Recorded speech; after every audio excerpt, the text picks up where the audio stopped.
정봉주의 정치쇼. 안녕하세요. 마성의 중독성 대체 불가 정봉주의 정치쇼 정봉주입니다.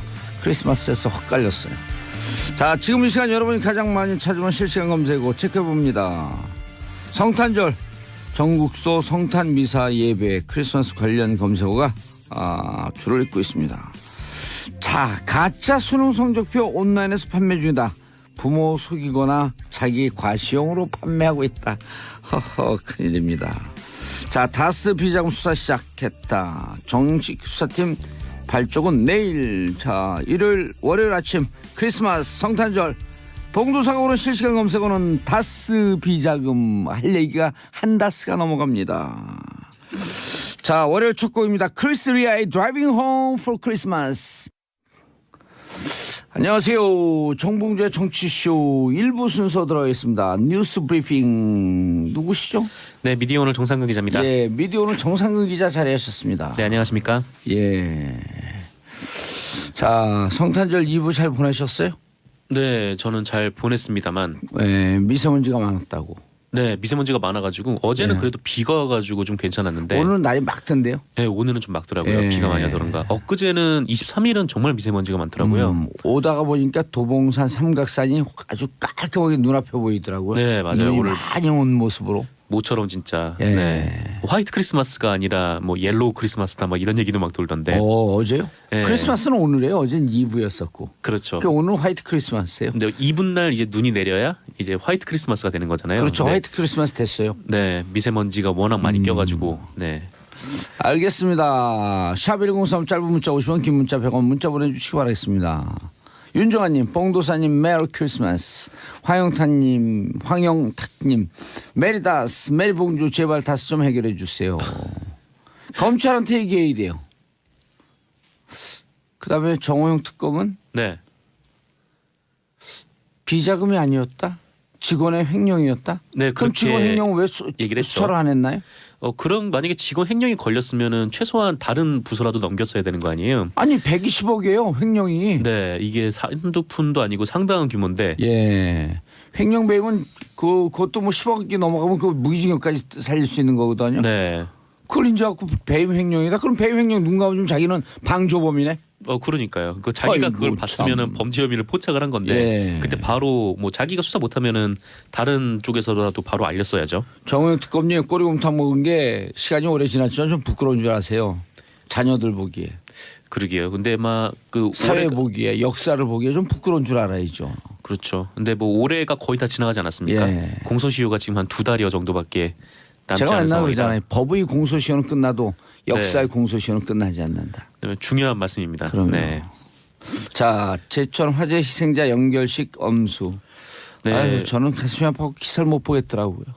그러게요. 그 지금 당시에 있었던 한 분들 모두가 다 사연이 있는 우리 주변의 뭐 이웃들이고 그럼요. 그러다 보니까 뭐 그런 얘기들이 나와서 굉장히 좀 가슴을 아프게 하는데요. 그 어쨌든 뭐 설레고 즐거운 크리스마스 이브가 제천 시민들에게는 가슴 아픈 이별의 날이 됐습니다. 예. 그러니까 어제 제천에도 비가 내렸다고 하는데 언론들은 이게 눈물 젖은 크리스마스, 뭐 통곡의 예. 도시 이런 표현을 쓰면서 어제 연결식의 분위기를 보도를 했습니다. 그리고 화재 현장 그 사우나 2층 여자 사우나가 네네. 불법으로 그냥 이것저것 뭡니까 비상구를 다 막아버렸다는 거 아니에요? 그게 그 짐들이 있잖아요. 그러니까 예. 여성 목욕탕 같은 경우에는 좀 짐을 좀 들고 가야 되는 경우들이 있어가지고 예. 그 짐을 좀 많이 들고 오신 분들이 계셨고 이제 그분들이 뭐 자주 사우나에 오시는 분들은 그 짐을 쌓아놨는데 이거를 목욕탕에서 통제를 하지 않았는지 그 짐들이 비상구에 뭐 막아놓은 일종의 이제 그 짐 칸 같은데 이제 다 쌓여져 있었던 거예요. 그래서 그 비상구로 나갔어야 목욕 바구니를 되는데, 보관하는 락커처럼. 예, 락커처럼 그런 좀 큰 구조물이 있었던 모양입니다. 그래서 거기로 비상구로 나가야 되는데 그게 막고 있어가지고 못 나갔다고 하죠. 근데 이게 소방 점검을 11월 달에 했었대요. 그 소방 점검을 했는데 이때 화재 감지기가 작동 불량 상태였다고 하고요. 2층 여탕은 아예 점검을 안 했답니다. 그래서 이 소방 당국이 봤을 때 만약에 저기 비상구가 확보를 돼야 되는 거는 좀 분명하니까 예. 저거를 치우라고 했었어야 되는데 그걸 이제 확인을 못했다는 거죠. 그게 뭐 소방 당국의 문제인지 아니면 건물의 문제였는지 뭐 그건 아직 밝혀진 바가 없습니다만은 안전 점검은 아무리 많이 해도 부족하지 않은데 그걸 왜 그랬을까요? 네, 그러게요. 또 그래서 이제 이 화재 감지기가 당시에 불이 났을 때 작동 불능 상태였다고 하고 또 소화기도 처음에 꺼내서 썼는데 그것도 잘 안 나갔다라고 하더라고요. 그래서 이게 점검 이후에 뭔가 지적이 좀 나왔을 텐데 요거를 이행하지 않았던 모양인지 네 어쨌건 이렇게 지적이 됐음에도 불구하고 좀 피해를 더 줄일 수 있었는데 좀 그 부분에서 좀 아쉬운 상황이기도 하죠. 아휴, 맨날 사고 나면 그 이후에 그냥 이것 못했고 저것 못했고 요것만 했으면은 안전사고가 안 났을 텐데 하는 이 아쉬움 후의 회한 이걸 언제쯤 없앨까요? 그래서 좀 안전불감증 사회를 좀 확 뜯어 고쳐야 돼요. 네, 뭐 결국 이제 불감증이 안전불감증이 좀 문제였던 거고. 그리고 드라이비트 그 외벽에 사는 거 그거 규제해야 돼요 이제. 네, 그리고 이제 뭐 골목길 불법 주차 같은 경우에도 좀 어느 정도 좀 네, 다시 좀 점검을 해볼 필요가 있지 않나 그렇게 생각이 좀 들고요. 어쨌건 연결식 얘기를 좀 마무리 드리면은 어제 연결식은 총 29분 중 19분에 대해서 엄수가 됐고요. 23일에 장례 절차가 마무리된 분도 계시고 오늘하고 내일 연결식이 엄수되는 분도 계십니다. 합동분향소가 마련됐던 제천 실내체육관에는 그 이틀간 총 3,800분이나 되는 시민분들이 네, 다녀가셔서 희생자를 추모하고 슬픔을 나누셨다고 하네요. 아유, 그 가족들 어떻게 위로를 해야지 좋을지 모르겠어요. 네, 굉장히 좀 일가족을 거의 잃은 분들도 계셔가지고 네, 막막한 상황이죠. 돌아가신 분들 명복을 빌고 가족들 힘내서 잘 버텨 일어나시라고 응원 보내고 싶습니다. 네. 자세한 소식은 2부에서 계속 다루도록 하겠습니다. 자, 검찰 세월호 참사 당일 청와대 문건 확보했다고요? 네, 한겨레가 보도를 했습니다. 그 지난 15일에 검찰이 세월호 참사 당일에 그 대통령 보고 시점 조작 의혹과 관련해서 그 대통령 기록관을 전격 압수수색을 했었어요. 예. 이때 대통령 기록관에 세월호와 관련된 문건이 없다 이런 소문이 돌았고요. 실제로 보도도 나오기도 했었는데 이게 사실과 다르다라는 내용입니다. 이 대통령 기록관에 자료가 없다는 소문이 돌았던 이유는 그 지난 21일 그 송기호 변호사가 국가기록원을 상대로 그 정보 비공개 처분 취소 소송을 내면서 그 이게 재판 과정에서 나왔던 말인데요. 당시 국가기록원 측 변호사가 세월호와 관련된 청와대 문서가 없을 수도 있다 이렇게 얘기를 해서 뭐 혹시 이게 황교안 당시 대통령 권한대행이 그 세월호 관련 문건을 아예 대통령 기록관에 넘기지 않은 거 아니냐 좀 이런 의혹이 있었습니다. 하지만 서울중앙지검 특수 1부는 압수수색 과정에서 세월호 관련 문건을 확보를 했다고 하고요. 근데 이게 양이 많지는 않다고 하더라고요. 근데 현재 이 문건에서 보고 시간 조작이 이루어졌는지 확인하는 과정이라고 합니다.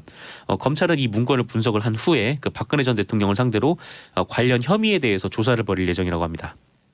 예.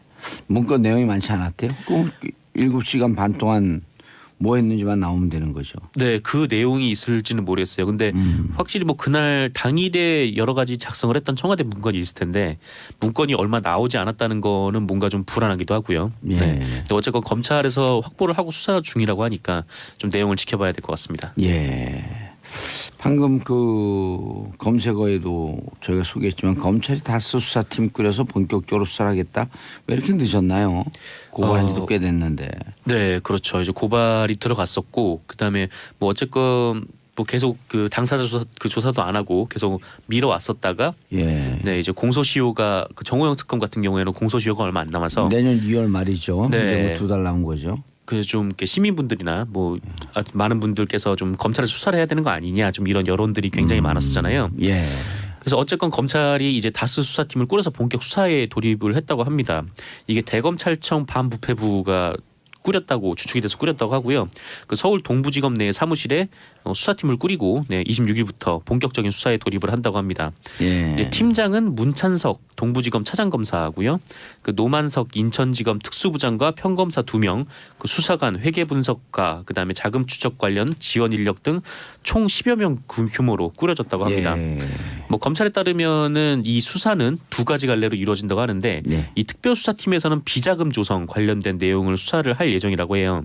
그러니까 다스 실소유주가 그 이명박 전 대통령의 형 이상은 씨와 공모해서 2003년부터 2008년까지 다스의 해외 원자재 가격을 부풀리는 수법으로 약 120억 원의 비자금을 만들고 국세청 추적을 피하기 위해서 이를 차명 계좌에 넣어서 관리한 혐의, 그러니까 예. 비자금을 조성한 혐의를 이 수사팀이 수사를 할 예정이고요. 네.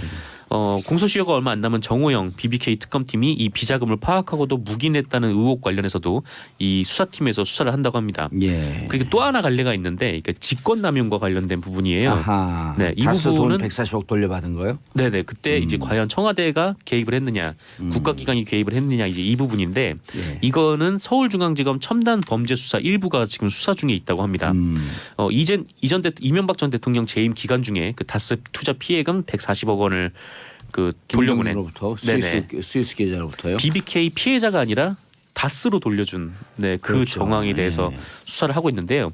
MBC는 어제 이와 관련해서 그 BBK 주가 조작 피해자 측 소송 대리인하고 인터뷰를 했더라고요. 예. 근데 이 메리리 변호사라는 분인데 메릴이 네. 있는 LA 변호사죠. 네, LA 저하고도 변호사죠. 잘 아는 변호사예요. 잘 아시나요? 예, 수시로 통화했었습니다. 아, 네, 그렇군요.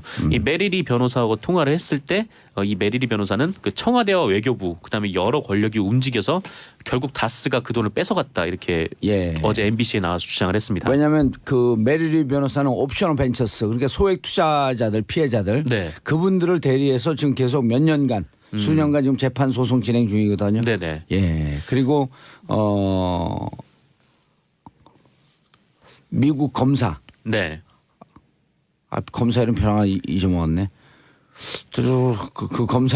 그 검사가 왜 이렇게 돈을 찾아갔냐? 이걸 그 재판부가 오드리 판사네 오드리. 네네. 오드리 판사가 오드리 판사. 검사에게 지시를 해요. 6개월 동안 기간을 주고 네. 조사해라. 어떻게 그렇게 동결을 했는데 어떻게 찾아갔냐? 스위스 은행으로부터 다스가. 네네. 그래서 6개월 정도 조사를 하고 난 다음에 딱 끝난 다음에 오드리 판사가 이렇게 얘기를 해요.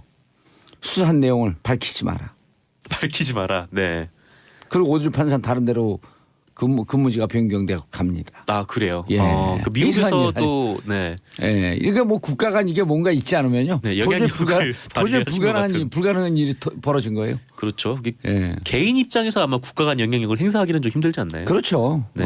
국가 간 뭔가가 있어서 협조 요청을 했든지 네. 아니면 동결을 했다고 자기는 주장하는데 동결도 안 하고 있었든지 동결한 걸 풀었든지 네. 이게 다 조사해야 되는데 미국 거는 조사를 못 하거든요. 그렇죠. 그러니까 우리 외교부하고 청와대만 조사하면 돼요. 그래도.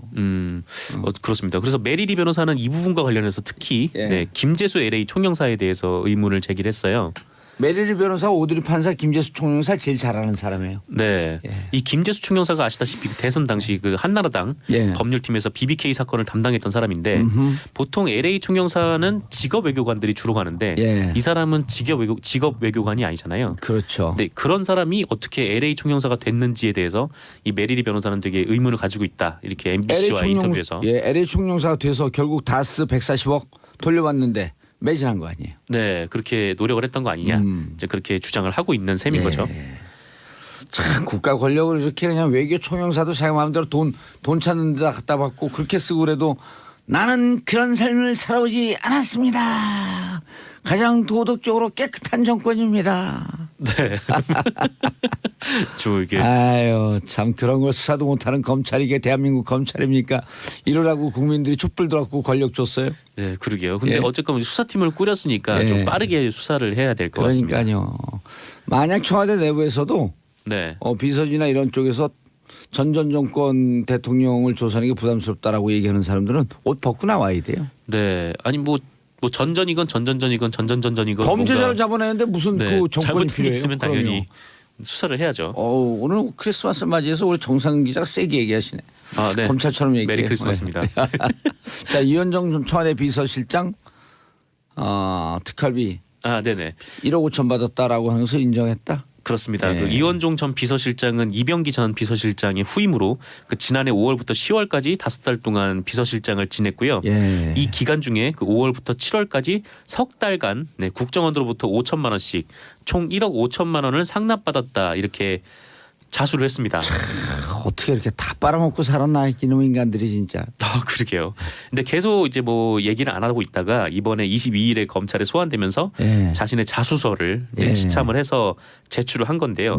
1억 그나마 5천만 좀 원을 낫네. 그렇죠. 그나마 좀 나요. 받은 사실을 완전히 인정을 한 거고요. 예. 그리고 JTBC 보도에 따르면 그 당시 돈을 건넨 이병호 전 국정원장은 그 최근 검찰 조사에서 그 박근혜 전 대통령의 지시로 이원종 전 실장에게 특활비를 줬다 이렇게 진술했답니다. 예. 근데 거의 이제 진술이 맞아가는 거죠. 그렇죠. 그다음에 뭐 7월 이후부터는 돈을 안 받았다고 하는데 예. 그때는 아시다시피 그 미르재단 등 국정농단에 꼬리가 잡힌 이유라고. 알겠습니다. 네, 그렇습니다. 정상 기자님 인사하시고요. 네, 감사합니다. 예, 저는 광고 듣고 잠시 후 2부에 돌아옵니다. 채널 고정하소서.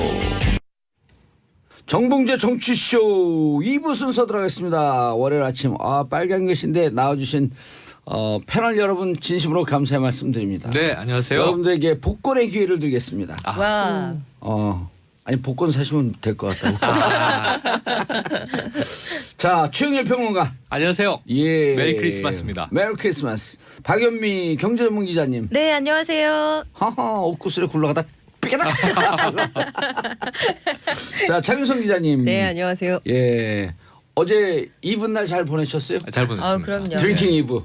그렇죠, 그럼요. 그렇죠. 마셔야죠. 예. 빠져 있었죠, 이렇게. 예, 죽을 때까지. 헤엄치고 있었어요. 근데 왜 얼굴 빨개졌어요? 아직까지. 아직. 저 아직 네. 덜. 알겠습니다. 샵1035 짧은 문자 50원 긴 문자 100원 문자 보내주시기 바라겠습니다. 1818님 미국으로 들어가는 조카를 데려다주러 인천공항으로 가고 있습니다. 정치쇼 온 가족 애청자입니다. 조카 준영이가 또 올 때까지 건강하게 잘 지내라고 응원해 주세요. 자, 먼저 들어온 문자에서 저희가 이걸 보면서 내기했어요. 네. 준영이의 성은 뭘까? 예.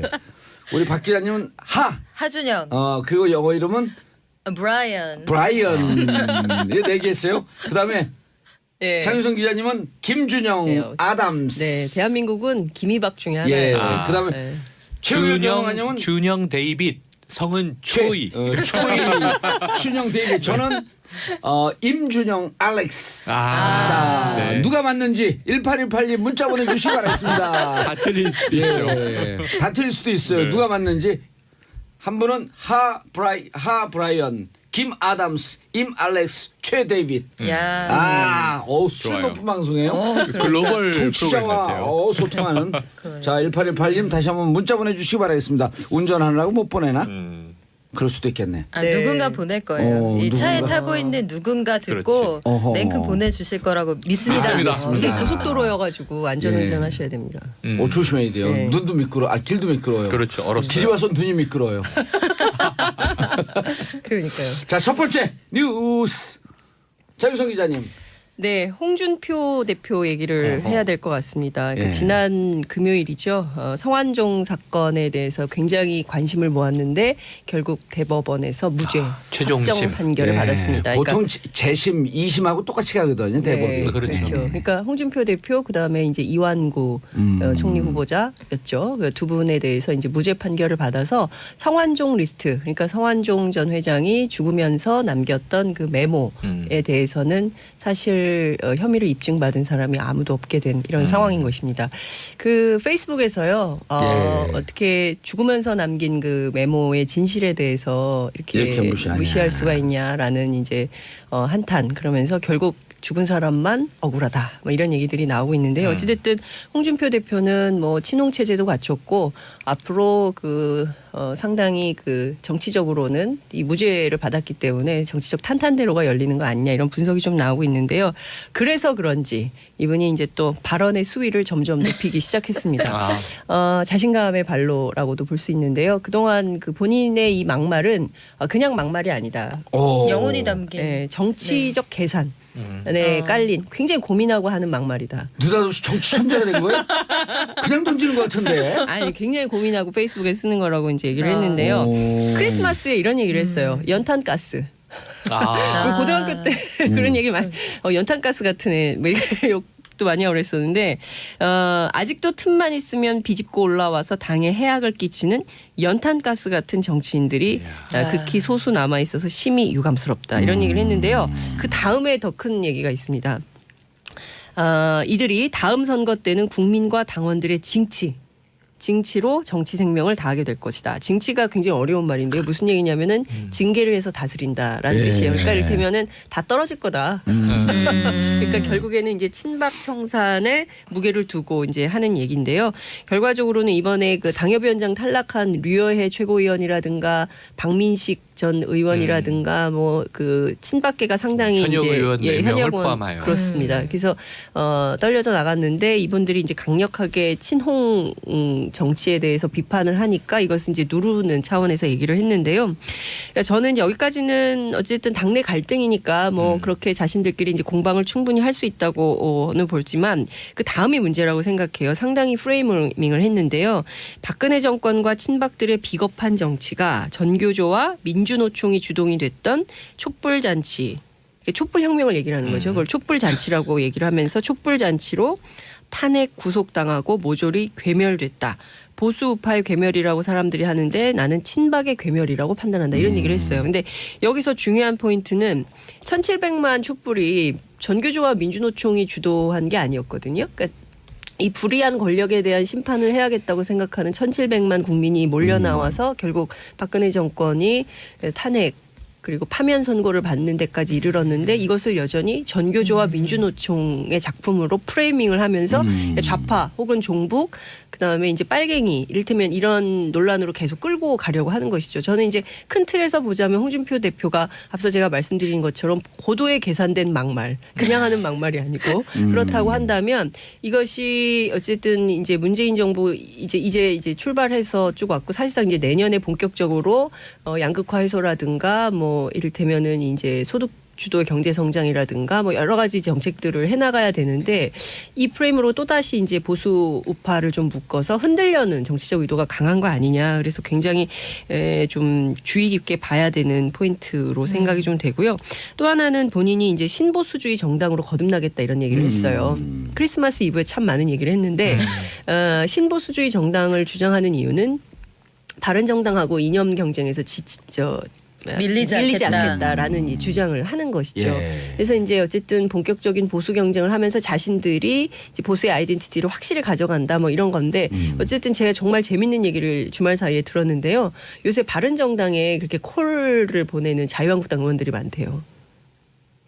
그래요? 역으로 간 게 아니고? 네, 저 너무 재밌죠. 그래서 진짜 이게 뉴스다. 깜짝 놀랐어요. 깜짝 놀랐죠. 저희 예. 대부분의 그러니까 대부분의 언론들이 전부 예. 바른정당에서 한둘이 추가 이탈할 것이다. 추가 이탈해서 자유한국당으로 갈 거다 했는데 어제 제가 바른정당 의원이랑 통화를 하면서 정말요? 진짜요? 이게 뉴스네요. 그래서 지금 확인된 사람만 2명인데 이쪽에서 너무 존재감도 없고 그리고 아무래도 이쪽이 홍준표 대표 체제로 막 가면 이제 밀려나서 자신의 정치가 잘 안 될 거라고 생각하는 사람들이 야 거기 좀 잘 좀 만들어봐. 우리 좀 가보게. 이런 얘기를 하고 있다는 거예요. 그래서 야 요새 자유한국당에서 전화 엄청 온다. 막 이렇게 얘기를 하더라고요. 싫어요? 이거 싫어해요. 그래서 제가 진짜 확인을 했기 때문에 바른정당 내부 사정도 그렇게 뭐 녹록치는 않을 텐데. 그렇죠, 그렇죠. 그렇죠. 근데 어찌됐든 이제 국민의당하고 합쳐서 보수정당의 그 제대로 된, 그러니까 국민들이 보고 있는 거죠. 그러니까 바른정당하고 국민의당 통합 과정에서 굉장히 뭐 강목 얘기도 나오고 있는데 어쨌든 그건 이따가 말씀을 드리도록 하고 이 새로운 흐름이 또 생기고 있다. 그래서 네. 이 재밌는 뉴스더라고요. 1700만 명이 거리로 나가는 게 특정한 집단의 선전선동으로 가능하다는 이런 낮은 수준의 사고를 여전히 가지고 계시다는 게 참 안타까워요. 왜냐면은 안 나가 보셔서 그래요. 길에. 그러니까 이 그 광화문 열기를 일대 체험한 그 것과 아닌 게 분위기를 다르니까. 6살짜리 아들 손을 잡고 밤 11시 12시에 거기 나가 있을 수 있게 하는 건 오로지 그 학부모가 가지고 있는 의지뿐이에요. 그렇죠. 누가 나가라고 한다고 그 엄동설안에 애를 데리고 어떻게 나갑니까? 해서 거기에 나갔다 온 우리 어린 아이들이 저희 아들이 7살인데 이 친구들이 자라나고 나면 굉장히 다른 세상이 오겠구나 이런 생각이 들었던 게 유치원 애들이 스케치북에 그 정당들의 엠블렘을 그리면서 노는 거예요. 저 정말 깜짝 놀랐어요. 맞아요. 이게 네. 어떻게 가능하냐면 이야. 지난해부터 이 탄핵 정국을 지나오면서 애들이 너무나 정치 뉴스에 많이 노출이 되고 각성이 된 거죠. 정치쇼도 듣는데요? 그렇죠. 아니, 그거까지 모르겠네요. 그건 모르겠지만 하여간 부모님들이 끊임없이 얘기를 했을 거고 이걸 들으면서 애들이 각성이 돼서 이 친구들이 잘하면 또 다른 세상이 열릴 것 같습니다. 알겠습니다. 1818님 답 들어왔네요. 임준영입니다. 감사합니다. 와. 빙고. 알고 계셨던 것 같아요. 아니, 봉도사님의 특수관계인 아니에요? 아니, 그러니까. 모르겠는데 하여튼 제가 보기에는 그 아니에요. 시작할 때 어. 흐름상 임준영이라고 했어요. 설마 그래요? 알렉스는 네. 아니겠지 흐름상. 정말? 설마 알렉스는 아니겠지? 설마 아니겠지. 잘 모르겠지. 그리고 이름이 번호가 안 좋잖아요. 1818이고. 그래요. 귀에 쏙 들어오고 좋죠. 자, 다음 이슈. 네, 해마다 이제 화이트 크리스마스. 준영아 잘 가라. 다음에 보자. 이 저작권 수입 1위의 크리스마스 캐롤이요. 예. 빈 크로스비가 부른 화이트 크리스마스래요. 예. 저는 팻분 노래를 더 좋아하는데 그런데 이제 올해는 이 그레이 크리스마스. 그래서 이 성탄절을 전후해서 예. 이 요즘에 새로운 풍속도는 해외 여행을 많이 가죠. 네. 예. 특히 이제 주말에 끼면은 조금 애매하긴 한데 요번처럼 월요일이 크리스마스 휴일이다. 그럼 금요일이나 혹은 화요일을 연차를 붙였으면 예. 한 3박 4일 정도 그렇죠. 동남아는 갔다 짧게. 올 수 있기 때문에 요즘 가족 일본은 가족들과 2박 3일도 함께. 가능해요. 아, 가능합니다. 예. 장윤성 기자님 갔다 왔어요, 일본. 아 그래요? 아, 내가 갔다 왔나? 누가 갔다 온 게 아, 갔다 장 왔나? 설마 기자님 같이 일본 다녀오신 건 다녀오셨어요? 아니죠? 저 일본 갔다 온 거 어떻게 아세요? 다 알아요. 와. 아니, 저는 말씀 안 처음 드렸는데. 들었어요. 취재력. 느낌은 그냥 뺨 오는 거야. 여기서 이야. 딱 잡으면 일본 갔다 오셨나? 아, 민간 국정원이시네. 깜짝이야. 사찰 당하고 있나 봐요 지금 장 기자님. 내 귀에 도청장치. 아니 제가 사찰은 가끔 가요. 절에. 아, 네. 아이쿠. 자, 오늘은 성탄절입니다. 네. 또 이제 부처님 오신 날 한번 기대해 보시고. 아 진짜 일본 갔다 왔어요? 예. 아니 딱 얘기한다 순간적으로 일본 가고 아니, 나서 아니, 무슨 근데 좀 얘기를 했거든. 됐어요. 조금 전에 예. 임준영도 마치 네. 그러니까요. 거의 봉스트라다무스. 그분이 야, 오셨나 봐요. 복스트라다무스. 원래 끼가 있어요. 야. 자 그런데 이제 인천공항이 대란이 났습니다. 오. 이게 왜 그러냐면 요즘에 올겨울이 의외로 춥잖아요. 엄청 영하가 추워요. 계속 이어지고. 네. 그러니까 11월 중순부터 추워져서 네. 계속 12월에 이렇게 영하가 지속된 적이 별로 없어요. 그런데 23일에 날씨가 좀 푹해졌어요. 아하. 근데 날씨가 푹해지니까 미세먼지가 딱 나오네요. 맞아요. 지난해는 날씨가 따뜻했는데 미세먼지가 굉장히 많았는데 올겨울은 추운 대신에 미세먼지가 없었다. 그런데 날씨가 좀 영상으로 회복되자 23일에 미세먼지가 서울 시내를 덮어서 공기가 굉장히 탁했고요. 그래서 그레이 크리스마스다 이런 얘기가 나온 옐로우 크리스마스다라고 하는 사람들 그런 얘기죠. 황사가 황사가 느끼니까. 그래서 어쨌든 인천공항이 새벽부터 안개주의보, 저시정 경보라고 해서 시계 확보가 안 되니까 이제 항공기가 드디어 이제 밀리기 시작했습니다. 그러다가 저녁에 풀렸다가 밤에 다시 저시정 경보가 내려졌고요. 그리고 어제까지 이제 이 밀린 비행기들이 계속 뜨느라고 이게 수년이 되고 있는 거죠. 그렇죠. 네. 그래서 3박 4일 정도의 딱 이 성탄 휴가에 맞춰서 해외여행을 하려던 많은 가족들이 예. 공항에서 노숙을 하는 아하. 사태가 맞아요. 벌어졌는데 여기서 좀 행정적으로 우리가 짚을 게 뭐냐면 보통 이렇게 항공기가 지연이 되면 2시간 이상 지연이 되면 항공 운임을 10에서 30% 정도를 깎아주거나 이건 이제 몬트리올 협약이라는 게 있습니다. 상응하는 보상을. 네. 혹은 뭐 숙박권을 주거나 뭐 이래야 되는데 그야말로 공항에서 노숙을 한 가족들이 굉장히 분통을 터뜨렸고요. 항공사들의 별 뾰족한 보상은 없었습니다. 네, 이거는 근데- 따져야 돼요. 예. 제가 신혼여행 갈 때 예. 제가 신혼여행 갈 때 짐이 안 왔어요. 경유편으로 갔는데 음. 짐이 안 오는 거 항공사는? 한겨울에 한국 우리나라 그러니까 항공- 외항사 비행기 예, 탔는데 그거 비일비세요. 그래서 아니 그 짐이 안 왔어요. 근데 한겨울인데 나는 한국에서 얇은 옷을 입고 갔는데 짐이 하나도 없는 거예요. 신혼여행에. 이거 어떻게 하지? 어떻게 하지 이러는데 안 따지면 그 짐이 안 온 집이 저희 집, 일본 뭐 누구네 집 뭐 이렇게 어허. 있었어요. 근데 안 따지면 보상 없어요. 근데 저는 또 야, 한국의 기자가 짐이 예. 안 왔는데 안 따질 수 없잖아요. 예. 컴펜세이션 규정을 가져와라 이렇게 따지니까 그 선생님 지금 말씀하신 대로 따박따박 해가지고 다 보내주더라고요. 아니 한국에 규정이 왔을 때. 있다니까요. 네. 네. 따지셔야 돼요. 아니 그- 그 제가 따져야 저는 된다. 2번 연기가 된 적이 있는데 네. 한 번은 서울에서 연기가 됐는데 그때는 호텔로 데려다 주고 원래 그렇게 하던데. 데려다 네, 주는데요. 데려다 그래서 주죠. 호텔에서 또 이제 진탕 놀았죠. 네. 근데 이제 캐나다에서 네. 밴쿠버에서 LA 오는데 이게 그 한 5시간 늦어졌거든요. Nobody complain. 따지셔야 돼요. Only Korean complain. 맞아요. 그때도 미국 사람이 한 명 있었어요. 네. 미국 아저씨는 재밌는 상황이 발생했네 이렇게 가더라고요. 그래서 내가 막 그랬더니 그 프런트 데스크 분이 I don't know. Computer says. 컴퓨터가 얘기하고 있다는 거야. Computer says is delayed. I don't know. 참. 그래요. 근데 일본 사람들 네. 왜 이렇게 스미마생하는 거예요?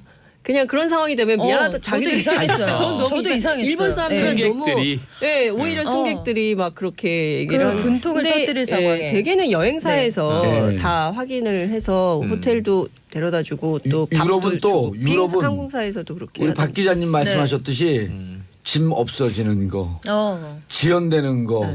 비행기가 사라지는 거 이게 비일비재하니까 일상다반사. 공항에서 그런 예, 얘기. 그러니까요. 우리나라 인천공항에 진짜 그래서 우리나라 사람들은 결항되거나 딜레이되거나 이런 경험이 없으니까 하면 못 참는 거예요. 맞아요. 그때는 공격적인데. 아니 유럽에서 그렇죠. 특히 이제 이태리의 알리탈리아 항공이라고 네. 워낙 연착으로 유명해서 네. 항상 사람들이 맥주 마실 시간은 있어. 커피 마실 시간은 충분해. 이렇게 얘기를 하면서 저스트 인 타임을 안 지켜요. 오히려 의뢰에 미뤄지려니 하고 감안해서 여유들을 잡더라고요. 그런데 문제는 이제 미세먼지가 지금 예. 핵심인데 미세먼지의 원인이 자, 이제 중국이 난방을 시작한 겁니다. 석탄. 예. 근데 그동안 추울 동안은 고기압이 중국에서 오는 서풍을 막고 있었는데 이제 기온이 올라가면서 서풍이 밀려 내려온 거예요. 예. 그러니까 화석 연료들 떼는 이제 중국에 심지어 중국은 도시는 매우 이제 선진국 비슷해지고 있지만 또 오지 마을들은 맞아요. 나무를 이제 꺾어다 마른 네. 나무를 그럼요. 땔감으로 떼는 데가 워낙 많다고 하니까 13억 인구가 난방을 시작했다.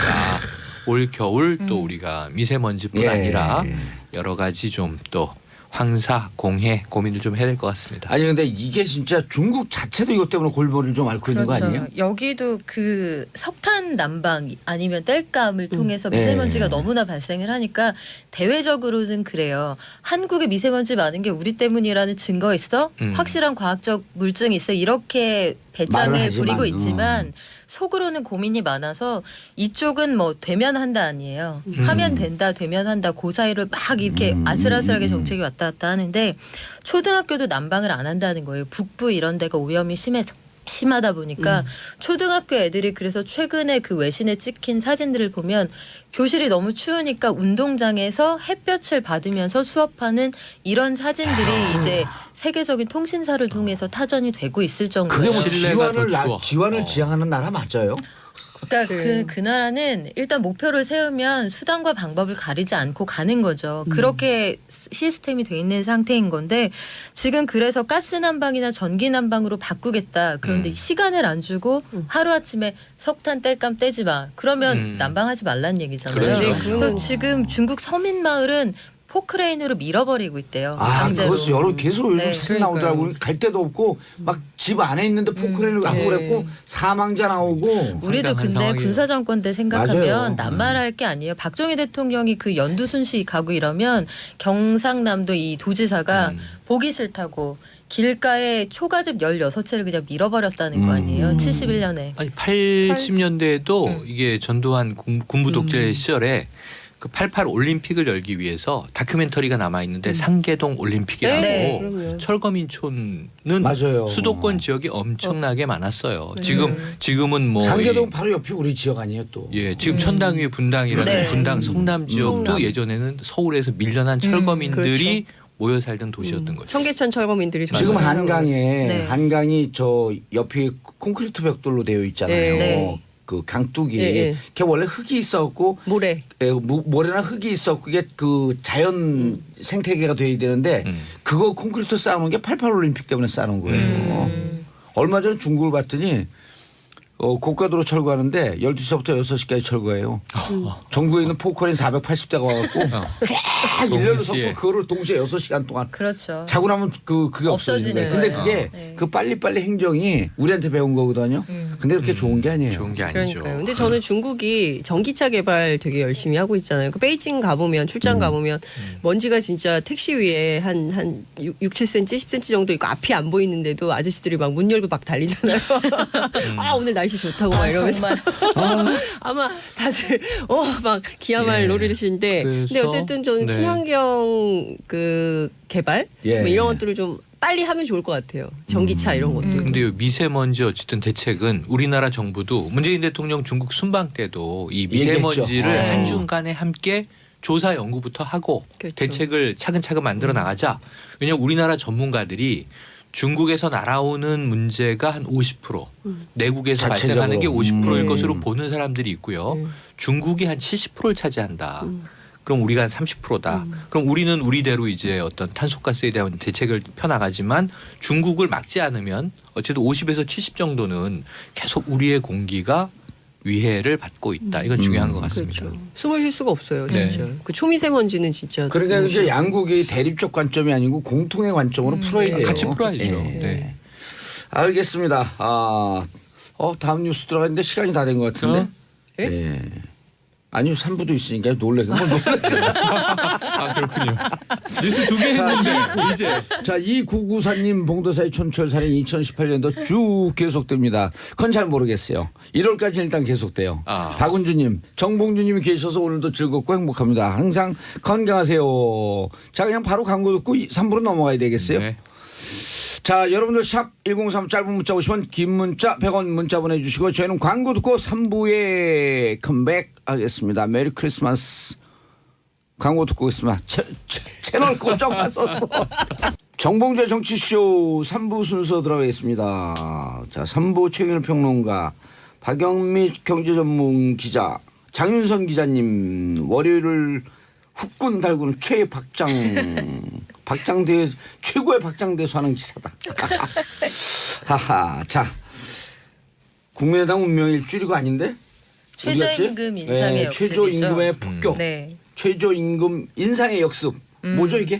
이게 우리가 선의잖아요. 최저임금을 올려주자는 건 그 최소한의 인간다운 생활을 보장하자 이런 선의로 시작되는 그런 정책들인데 최저임금이 올라가 버림으로 해서 그러면 나는 너를 고용할 때 비용 부담이 커지니 너를 내보내고 무인 점포를 만들겠다 이렇게 시도하는 사업장들이 늘어나고 있다는 거예요. 해서 잘 살게 해주겠다고 해서 시도한 정책이 오히려 그 저임금 비숙련 노동자들을 거리로 내몰고 있다 이런 얘기도 나오는데 예. 사실은 뭐 그 이게 IT 기술 팩트인가요? IT 기술하고 뭐 접목돼서 그런 측면도 있어요. 비단 최저임금이 올라서만이 아니라 예. 뭐 도시락을 파는 회사라든지 아니면 편의점이랄지 나아가서는 뭐 경비 용역 업무를 눈이 많이 달린 CCTV로 교체하는 그 대학들도 있어요. 그러니까 아르구스의 눈이 사람의 경비 인력을 대체하고 있는 그런 셈인데 이런 것들을 보면서 이제 최저임금을 가파르게 올리는 것에 대한 고민이 좀 필요하다 이런 의견도 나오는 것이죠. 하지만 또 노동계에서는 결코 가파르지 않다. 올해 이제 다가올 내년에 임금 인상률이 11년 만에 2자리로 올라갔거든요. 예. 최저임금 인상률이. 그런데 그동안 너무 안 올리지 올렸던 거 않았던 아니에요? 걸 네. 밀려서 한 번에 올린 것뿐이지 이게 어디 가파르냐. 시간당 10,000원도 못 받고 있는 상황이다. 이런 반론이 공존하고 있는 상황입니다. 예. 근데 고용주들이 부담을 느끼고 있다 이것만은 좀 분명한 거죠. 것 같아요. 근데 네. 그게 네. 이제 좀 나눠서 볼 것이 이제 기업의 양극화가 더 중요해졌잖아요. 네. 과거에는 이제 개인 간의 양극화가 이제 심해졌다가 그런데 기업 중에도 대기업이 최저임금 때문에 문제가 될 리는 없고 중소 뭐 상공인들, 자영업자 네. 이런 분들이 문제인데 그래서 정부가 낸 대안이 그렇죠. 인상분을 보전해 준다라는 거잖아요, 지금. 그렇죠. 예, 그렇게 되면 해결이 되는데 아까 말씀하신 그 무인 뭐 자동화 점포 이런 게 참 고민인 게 제가 이제 수년 전부터 일본에 가보면 네. 지하철은 일본이 더 앞선 문화인데 왜 이렇게 어르신들이 역과 역 환승 사이에서 거스름 돈을 받고 있지? 근데 이게 고령 사회가 돼가는 일본이 지하철 구간이 너무 많으니까 환승하는 중간마다 사람들을 배치해요. 우리나라는 요즘에 이 정말 새벽이나 늦은 시간에 가면 지하철역이 너무 무서워요. 사람이 없어서. 맞아요. 네. 그래서 우리는 너무 무인화를 빠르게 하는 거고 사람과 이 자동화가 절묘하게 결합된 형태를 고용 정책을 보면서 가야 되는데 우리는 너무 그걸 쉽게 간 것 같아요. 그래서 이제는 조금 사람을 고용했을 때 이 만들어낼 수 있는 효과들도 고민하는 것이 필요하지 않나 하는 생각이 듭니다. 아니, 그러니까 이게 중소기업도 아니고 사실은 소기업과 자영업 영세기업, 그렇죠. 영세자영업자. 네. 문제인 거죠. 영세자영업자고 이분들에 대한 대책을 세우면서 최저임금 올리는 걸 같이 이렇게 병행하면서 가야 되는데 요분들 핑계 대면서 사실은 대기업이나 중기업에서 같이 큰 소리 치고 있는 거거든요. 그렇죠, 그렇죠. 그분들은 여력이 돼요 또. 그렇죠. 그러니까 지금 보면 이제 앞서 말씀하신 것처럼 이게 그 30대 재벌들이 지금까지 쌓아둔 사내 유보금이 700조 정도가 되거든요. 그러니까 대한민국 예산, 정부 예산보다 훨씬 많은 돈을 30대 재벌들이 쌓아놓고 있는 거예요. 그러면서 고용 안 하죠, 투자 안 하죠. 그러면서 기업하기 어려운 나라라고 계속 주장을 해오고 있는 거거든요. 그러니까 이 관련해 가지고 기업 한류 소득 다시 세금으로 세제로 전환해서 이를테면 이렇게 심각한 불평등 시대를 완화할 수 있는 대책을 세워야 되는 거죠. 그게 이제 문재인 정부가 얘기한 소득주도 성장에 이제 그래서 노동자의 주머니를 좀 두둑하게 만들고 실제로 소비가 가능하게 그것도 내수 활성하고 다 연관이 되는 거잖아요. 근데 이런 정책을 하는데 계속 뒷다리를 잡는 그 방식으로 하면 진도가 안 나가는 거죠. 근데 실제 서민들의 삶은 계속 더 어려워지고 있기 때문에 그 일자리는 계속 없어지고 실업률은 계속 오르고 있는 거 아니겠어요? 그러니까 대책이 좀 필요한 것 박 같습니다. 기자님, 근데 네. 이제 그 지난 예산에서 일자리 안정자금 예산 즉 그렇죠. 네. 최저임금 올리는 부분에 대해서 이게 버티기가 힘든 뭐 3인 미만, 5인 미만 이런 네. 데다가 그 지원을 해주겠다는 거 아니에요? 그렇죠. 그 나라 예산이 돈으로. 나가도 한 1, 2년, 2, 3년 상황을 보면서 그걸 하면서 어쨌든 경제 상황은 조금씩 좋아지고 있으니까. 네.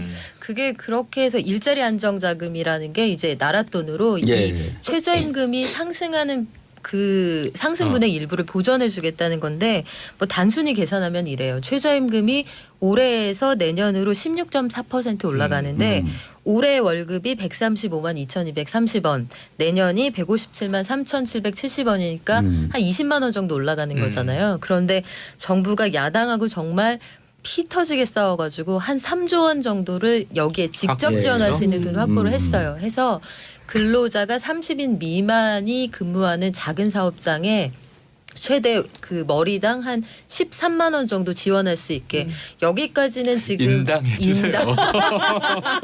깜짝 놀랐어요. 아, 죄송합니다. 제가 평소에 사용하던 아름다운 단어가 인당 13만 원을 지원할 수 있는 이 폭을 마련해 두었는데 이게 문제는 뭐냐면 야당하고 간신히 합의를 해서 3조 원으로 이 제한을 걸어둔 것이기 때문에 그 이후에는 이제 대안이 없어요. 어떻게 할 것이냐. 지금 문재인 정부가 2020년까지 최저임금 10,000원을 만들겠다 이런 계획을 가지고 있는데 이렇게 하려면 앞으로도 뭔가 이렇게 그 중간에 완충할 수 있는 장치들이 필요하겠죠. 그렇죠. 그런데 2, 3조 원 이제 다 써버리고 나면 최저임금 올려줄 건데 영세 자영업자는 여력이 없다고 해서 사람 내보내겠다 아우성을 칠 것이고 야당에서 돈 안 돼 예산안 처리 못해 이렇게 버텨버리면 정부가 좀 고민에 빠질 수 있는 그런 상황이기는 합니다. 네. 전체적으로 그 3, 4분기 경제 성장률이 1.5% 역대 최고라 네. 그래서 네.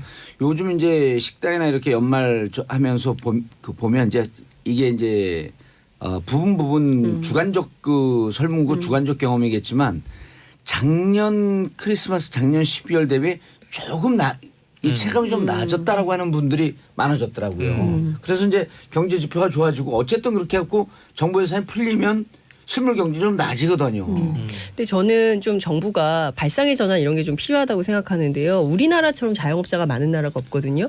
왜냐하면 인구 40대 70명당 하나씩이래잖아요. 다 치킨집하고 뭐 이런 거예요. 그러니까 왜냐하면 40대 때 혹은 50대 초반에 명퇴. 직장에서 명퇴를 할 일이 당해가지고 없어요, 그럼. 할 게 없어요. 그리고 재취업을 하려고 해도 재취업이 불가능한 거예요. 그러니까 이를테면 청년 실업 문제도 심각하지만 중장년 실업도 굉장히 심각해요. 맞아요. 노인도 마찬가지고요. 그렇기 때문에 질 좋은 일자리를 정부가 과감하게 공적 영역에서 어떻게 많이 만드느냐에 따라서 저는 그렇게 많은 식당이 필요한가, 그렇게 많은 치킨집이 근데 필요한가 좀 공적 생각해볼 영역에서 만든다 그러면 또 야당은 반대하죠. 일자리 시장의 영역에 맡겨놔야지 왜 자꾸만 공적 영역으로 하냐고. 그러니까 아니, 그러니까 시장이 안 하니까 일단 공적에서 만들고 그것을 시장이 받아서 뭐 네트워크로 발전시키고 이런 시장이 안 하면 발상이 필요한 거죠. 서울시장이라도 그런 걸 좀 했으면 좋겠어요. 아니요. 하고 있어요. 서울시장이나 시장이 그걸 하고 있는 부천시장 게 막그 오래전 저는 그게 사회적 기업이라고 생각을 하는데 사회적 기업. 이걸 또 야당에서 사회주의적 기업이라고 얘기를 하니까 이게 그러니까 소셜 컴퍼니하고 소셜리즘, 소셜리스트 컴퍼니 다른 지역에 건가요? 사회적 기업 조그만 데들 해갖고 네. 지역에 일자리 못 구하는 사람들 그 구청 혹은 그 기초단체 시 네. 이런 데서 예산 나가면서 운영되는 데들이 있는데 꽤 알차게 틈새를 잘 파고 들어가요. 네. 어려운 분들 뭐 예를 들어 집 그렇죠. 고쳐주는 문제, 도배해 주는 문제, 태양광, 예, 뭐 그런 이런 태양광 거. 이런 것도 하고 네. 그래서 그런 예산들이 이게 이제 제가 보니까 실핏줄 예산 같아. 파고 들어가는 네. 그렇죠. 그런 거가 사실은 눈에 안 보이는 복지인데 그런 게 많이 늘어났더라고. 그렇죠, 그렇죠. 그러니까 사실 맞습니다. 안정적으로 회사 60살까지 다니고 네. 60살 명퇴 그러니까 그 정년 퇴직을 하면 그다음에 바로 국민연금으로 연계가 되고 뭐 이러면 먹고 사는 문제에 대해서 대안이 생긴다며 정규직 노동자 하는 게 훨씬 좋죠. 근데 그게 안 되니까 회사에서 나와서 어떻게든 뭐 애들 키워야 되니까 뭐 자영업 할 수밖에 없는 거고 하다 망하고. 그리고 뭐 이제 계속 4차 빚쟁이 산업혁명 이런 거예요. 들어가고 AI 인공지능 되고 그러게 되면 사람들이 직접 일하는 일자리는 없어지기 마련이에요. 맞아요. 그래서 이제 북유럽에서 고민하는 게 그럼 전체 국민 소득을 올리면서 국민 기본 소득제를 그렇죠. 어떻게 할 것인가라고 맞습니다. 하는 고민으로 가야 되는데 장 기자님 이제 정치 뉴스로 가야죠. 예. 박 기자님 뉴스 뺏어갖고 혼자 얘기했잖아요. 아 그래요? 아, 왜 사과하세요. 네, 죄송합니다. 예. 장 기자님 승은 뭐예요? 네? 장기하고 무슨 관계예요? 그냥 가수예요. 장기하 씨 좋아해요. 가수와 예. 팬의 관계. 네, 가수. 난 처음에 장기와 이름을 장기와 장기 두는 사람인 아 줄 알았어. 장기와 네, 자, 국민이- 창성 기자 다음 예. 뉴스 국민의당 운명의 일주일. 아 그렇습니다. 그 초일기네요. 27일부터 30일까지 나흘간 전당원 투표를 실시합니다. 제가 지난주 방송에서 이 말씀 드렸는데요. 예. 전당원 투표 고 하는 거고요. 결과는 지금 그 정치권의 예측을 종합해 보면 안철수 대표 뜻대로 될 가능성이 높다. 높다. 근데 5조에 네. 당원 당규 5조에 보게 되면 당무위에서 위임한 사항을 네. 전당원 투표제로 만들어 버린 거 아니에요. 아니, 그러니까 두 가지를 좀 봐야 되는데요. 예. 당원 당규에 이제 전당대회 13조 전당대회의 기능과 권한을 보면 당의 해산과 합당에 관한 사항을 의결하도록 돼 있어요. 전당대회를 그게 오로지 열어서. 전당대회만 그렇죠. 있죠. 이게 정당법이 예. 규정한 바예요. 그리고 말씀 주신 대로 5조의 전당원 투표의 5항에 당무위원회가 의결해서 회부한 안건에 대해서 전당원 투표는 할 수 있습니다. 근데 전당원 투표를 하더라도 당의 전당대회를 또 해산과 해야죠. 합당에 관한 사항을 의결하려면 양당이 전당대회를. 바른정당도 국민의당도 똑같이 전당대회를 해서 신설합당으로 새로운 당을 만들어서 저 당으로 갈 거냐 말 거냐를 결정하는 절차가 필요한 거예요. 그리고 근데 이번에 전당원 투표가 끝나도 해야 되는 전당대회를 거예요. 해서 해야죠. 대의원들이 만약 부결해 버리면요. 대의원들이 부결하고 부결시켜버리면. 그것도 문제고 또 하나는 전당대회 의장이 이상돈 의원이에요.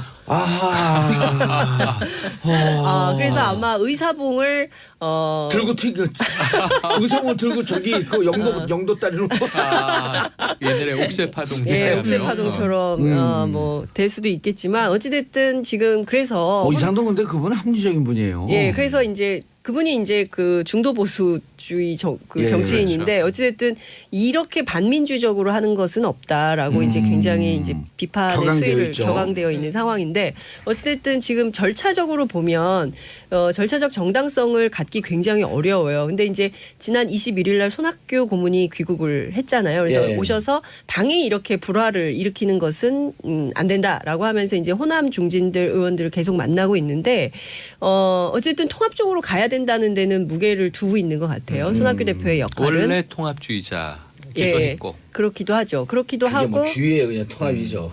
그러니까 이제 어찌됐든. 대선 때를 보면은 예. 유승민 후보와 단일화하라 이렇게 얘기했잖아요. 이 빅텐트론 그때 유행할 때 그렇죠. 제3지대. 네, 맞습니다. 근데 그때 그 주장을 자기가 이제 미국 가기 전에 안철수 대표에게 그 바른정당과 통합을 했으면 좋겠다라는 메시지를 던졌다는 것이고 실제로 그 과정에서 본인이 역할을 좀 하고 그리고 이제 이게 그 통합에만 끝이 아니에요. 그러니까 손학규 고문의 뜻은 통합을 넘어서 개헌까지 가야 되는데 이 개헌은 독일식 의원 내각제로 예. 가야 된다. 그래서 그럼 사실 권익별 비례대표제까지 같이 해서 그렇죠. 연동형 비례대표제까지 해서 개헌을 해야 되는 걸로 밀어가겠다라는 이제 그랜드 플랜을 갖고 이제 귀국을 하신 네. 거고. 근데 그분의 말씀이 영향력이 있어요, 정치권에? 그 언론이 참 관심이 많아요. 언론이요? 예, 국민들은 별로 관심이 없는 것 같고 언론이나 언론도 보수 언론이 관심 있는 거 아니에요? 뭐 쓰긴 다 쓰죠 조금씩. 근데 어찌됐든 이제 국민의당 입장에서는 국민의당이라고 할 수도 없고요. 그러니까 친안계라고 해야 되겠죠. 친안계하고 바른정당이 통합을 해서 다음 그 지방선거를 앞두고 이제 시너지를 내겠다는 건데 유승민 대표가 정확하게 얘기를 했어요. 우리는 보수 정당이다. 보수의 정체성을 포기하지 않겠다. 그렇기 때문에 어떤 통합이 될 거냐, 정체성 혼란이 계속 있다 이런 비판이 있어서 최근에 이제 그런 얘기도 나와요. 그 전당대회가 정상적으로 진행될 수 있겠냐. 그러니까 1월 정도가 될 걸로 예. 보이는데 모바일 메신저에 뭐 이런 얘기도 나와요. 국민의당 지키기 행동당원이 하이바와 배낭에 넣을 수 있는 50cm 정도의 강목을 준비하라. 어머머머머. 깜짝이야. 할만은 쓰고 들어가요 그럼? 네, 하이바. 헬멧. 헬멧이라고 해야 되겠죠. 할만가 뭔가? 근데 이 글의 맥락으로 보면 우리가 투구라고 번역을 하는 게 옳을 것 같아요. 투구. 네, 그래서 이런 구태가 아직 있냐 이렇게 장진영 최고위원이 이렇게 맞아요. 올렸더니 저도 페이스북에서 이분이 봤어요. 페이스북에 올린 건데요. 근데 그 당원이 그런 얘기를 했어요. 이거 공격력이 아니라 나를 방어하기 이제 얘기를 했는데 여기까지 와 있습니다. 그러니까 지금 국민의당 내부에서는 이 전당대회 제대로 진행이 될 리가 없고 이거 완전히 70년대 용팔이 사건 때나 있었으니까 그러니까 아니 안철수 대표가 왜 저렇게 무리하게 밀어붙여갖고 얘기하고 안 되게 되면 어떻게 합의위원할 것인가. 이제 합의위원이냐 이게 법정소송이냐 이 문제거든요. 네. 합의위원을 가려고 좀 노력을 하고 그래야 되는데 뭘 잘못 배우신 것 같아요. 그래서 이제 이 전당대회는 강목을 휘날리며 헬멧 쓰고 부딪히세. 그래서 지금 굉장히 그 국민의당 내부가 분위기 안 좋네. 매우 분위기가 근데 저건 안 어떻게 좋습니다. 보세요? 지금 전국 당원이 한 27만 명 추산되는데 반한 측에서는 적어도 이 의결 정족수라고 하는데 3분의 1 정도는 투표에 참여해야 되지 근데 그게 않느냐. 없잖아요. 그러니까 당원상으로는 없고 없는데. 당규 해석상으로는 있다라는 네. 게 또 반한파의 주장이라 그렇죠. 9만 명은 넘게 투표에 참여해야 되지 않느냐. 중앙선관위는 이제 안철수 대표 쪽 입장에 손을 들어줬습니다. 그렇죠. 근데 그럼에도 의결 불구하고 정족수 없다. 투표율이 낮으면 이게 신입 투표잖아요. 어찌됐든. 그렇죠. 정당성을 근데 투표율이 확보하기 낮으면 어려워지죠. 그 명분을 또 아니, 내세우기가 그러니까 힘들어지지 않나 27만 명 싶어요. 중에서 네. 한 4만 명 투표해서 13% 투표율로 해갖고 결정을 했다? 근데 이제 그동안 국민의당의 대표 선출이나 뭐 이럴 때 투표율을 보면 그렇게 높지 않았어요. 25%. 23% 예. 정도가 됐고요. 지난번에 안철수 대표가 선출될 때도 그렇기 때문에 그 친한파에서는 이게 투표율이 중요한 게 아니다. 했다는 게 중요하다. 그럼 3명 해갖고 2명 찬성하고 끝나는 절차를 거예요? 거쳤다. 그런 얘기를 이제 반한파에서 하고 있는 거죠. 그러니까 이를테면 기본 투표율이라고 하는 게 그렇죠. 있는데. 그리고 최소한 이제 3분의 1이 투표를 해서 과반 이상의 찬성이 돼야 되는 거고. 그리고 아니 저 한 20%만 해도 좀 의미 있다고 봐요. 아니 그리고 그러니까 새로운 당을 해산하거나 합당해서 새로운 정당을 만드는 것은 의기투합해서 새로운 길로 가기 위한 건데 어쨌든 당원들의 힘과 지지를 기반으로 해서 밀어가야 되는 건데 투표율도 낮고 전당대회에서 강목이 나오고 이러면 과연 아니 투표율이 목표하는 의미가 없네. 바를- 투표율에도 꼭 전당대회를 해야 되니까. 그렇죠. 전당대회 전당대회를 안 해도 된다라고 하는 주장은 안 하죠. 아니요. 그래서 원래는 12월 30일까지 투표, 31일에 결과 발표, 맞아요. 그리고 1월 중 전당대회 할 계획까지도 가지고 있습니다. 근데 손학규 대표가 물었대요. 안철수 대표한테 이게 전당대회를 해야 되고 이게 상당히 분란이 있을 것 같은데 어떻게 할 보관이냐? 거냐 그랬더니 다 생각이 있습니다. 이렇게 얘기를 했대요. 오. 그래서 제가 그 얘기를 어제 그 제3자를 통해서 확인을 했는데 어떤 수가 있습니다라는 워딩이 정확하다고 오. 했어요. 근데 그 수가 있다는 게 어떤 수인지 그래서 저한테 이 얘기를 전한 그 국회의원은 꼼수 아니겠냐. 아니 이걸 한번 물어보죠. 그 2011년서부터 주장하던 새정치는 아직 안 나오고 있냐고. 그러니까 그것에 대한 얘기죠. 그러니까 결국 그 새정치라는 것이 반정치 담론이었던 것이냐. 그리고 이제 사실 안철수 현상이 예. 있었던 거 아니겠어요. 근데 그것에 대해서 너무 심각하게 회의하게 되는 상황이다. 이런 비판들이 나오는 것 같습니다. 알겠습니다. 다음 뉴스 박윤미 기자님. 네. 2017년 저축액 역대급으로 적었다. 두 가지예요. 한 가지는 금리가 워낙 낮아서 뭐하러 아하. 맡겨 이렇기도 했고 다른 하나는 맡길 돈이 있어야 맡기지 먹고 살기도 힘든데 이런 반응도 있어요. 있고. 그러니까 여기서 말하는 금융자산이라는 게 뭐 예적금, 펀드, 주식, 채권에다가 전월세, 보증금, 저축액 이런 게 다 포함되는 건데 뭐 사실 맡길 돈이 여유가 그렇게 많지도 않았을 거예요. 그런데 이게 왜 부각이 됐냐면 이렇게 금융자산이 늘어나는 이 증가폭이 이 통계를 내기 시작한 2012년 이후 가장 낮았던 거예요. 그러니까 저금리 2012년 이후. 네, 저금리의 영향이 이 통계를 낸 이후 가장 그 금융자산 증가폭이 낮을 만큼 그렇게 영향력이 컸다 이 얘기를 하고 싶은 거고요. 금리가 워낙 낮았는데 이제 새해가 되면 상황이 좀 바뀌겠죠. 금리 금리가 오르고 있죠. 전반적으로 올라가고 있고 국제 채권 시장에서 가격이 올라가니까 뭐 국내에서 소매로 돈을 떼우는 금리도 올라가고 있거든요. 전반적으로 올라가기는 하겠지만 뭐 증시나 아니면 가상화폐 이런 데가 워낙 좀 뜨거운 상황이어서 이 돈이 과연 전통적인 금융기관에 저금의 가겠느냐. 형태로 예. 가겠느냐 이건 좀 회의적이에요. 아직. 그러니까 부동산 시장을 포함해서 지금 시중에 네. 부유하고 있는 떠도는 돈이 1,300조가 된다는 거 그렇죠. 아니에요? 갈 곳을 갈 잃은 곳을 잃은. 정처 없는 이발길. 그냥 내 주머니 네. 열렸으니까 이쪽으로 오라오. 어딜 가. 1,300조라고 한 얘기를 깜짝 놀랐어요. 그렇죠. 굉장히 큰 네. 돈이죠. 1,300조. 그럼 우리나라 3년 예산인데. 네. 그렇죠, 그러니까요. 그렇죠. 그것도 네. 우리가 슈퍼 예산이라고 하고 난 이후에 이후에 3년 3년 예산이죠. 우리 내년 돈이 막 127조. 날개가 달게 막 이렇게 헤엄치고 다니는 것 같아. 어디로 갈까, 어디로 갈까. 어디 있어요? 안 보이지, 안 보이지. 어디 있어를 보는데 너무 표정이 슬퍼 보였어. 그러니까. 네. 남편 지갑으로도 들어가고. 자, 내년 상황 좀 어떻게 보세요? 내년은 뭐 그래도 올해만큼 증가율이 낮진 않을 거예요. 왜냐하면 금리가 낮아서 올해는 그 금융기관에서 얻어낼 수 있는 만큼 최대한 얻어서 집 산 분들이 꽤 많았어요. 그러니까 시장에 대한 기대도 있었고 금리가 낮으니까 대출 받기는 좀 여건이 나았잖아요. 예. 근데 내년이 되면 이런 상황이 전개되긴 좀 어렵고 금리가 소폭 상승하면 적금을 중심으로 약간 늘어날 가능성이 있다. 그리고 증시에서 지금 코스닥 같은 것들의 기대가 좀 있는 편이고 있죠. 코스닥의 대장주들이 또 코스피로 옮겨가면서 맞아요. 여러 가지 변수들이 좀 있거든요. 그래서 금융 자산이 좀 증가폭이 올해보다는 약간 좀 낮을 올라가지 것이다. 않겠느냐. 예. 뭐 그런 전망이 나와 있습니다. 알겠습니다. 자, 최영일 평론가님, 제천 네. 소방서 장비와 인력 면에서도 특별히 심각한 문제가 있던 곳이다. 슬픈 뉴스죠. 지금 예. 크리스마스 전에 힘들어요. 연결식이 얘기할 때. 쭉 이어지면서 볼 때마다 뭐 눈물의 장면들인데요. 안타까운 사연이 희생자 가족별로 너무 많습니다. 그 얘기는 이제 우선은 오늘은 차치하고 지금 이 화재 원인도 계속 이제 조사 중입니다만 화재 대응 과정이 여러 가지가 있죠. 건물주의 잘못이 드러나고 있어서 이제 긴급 체포됐습니다. 병원에 입원해 있다가 두 번째로는 이제 소방 대응이 제대로 된 것이냐 하는 문제.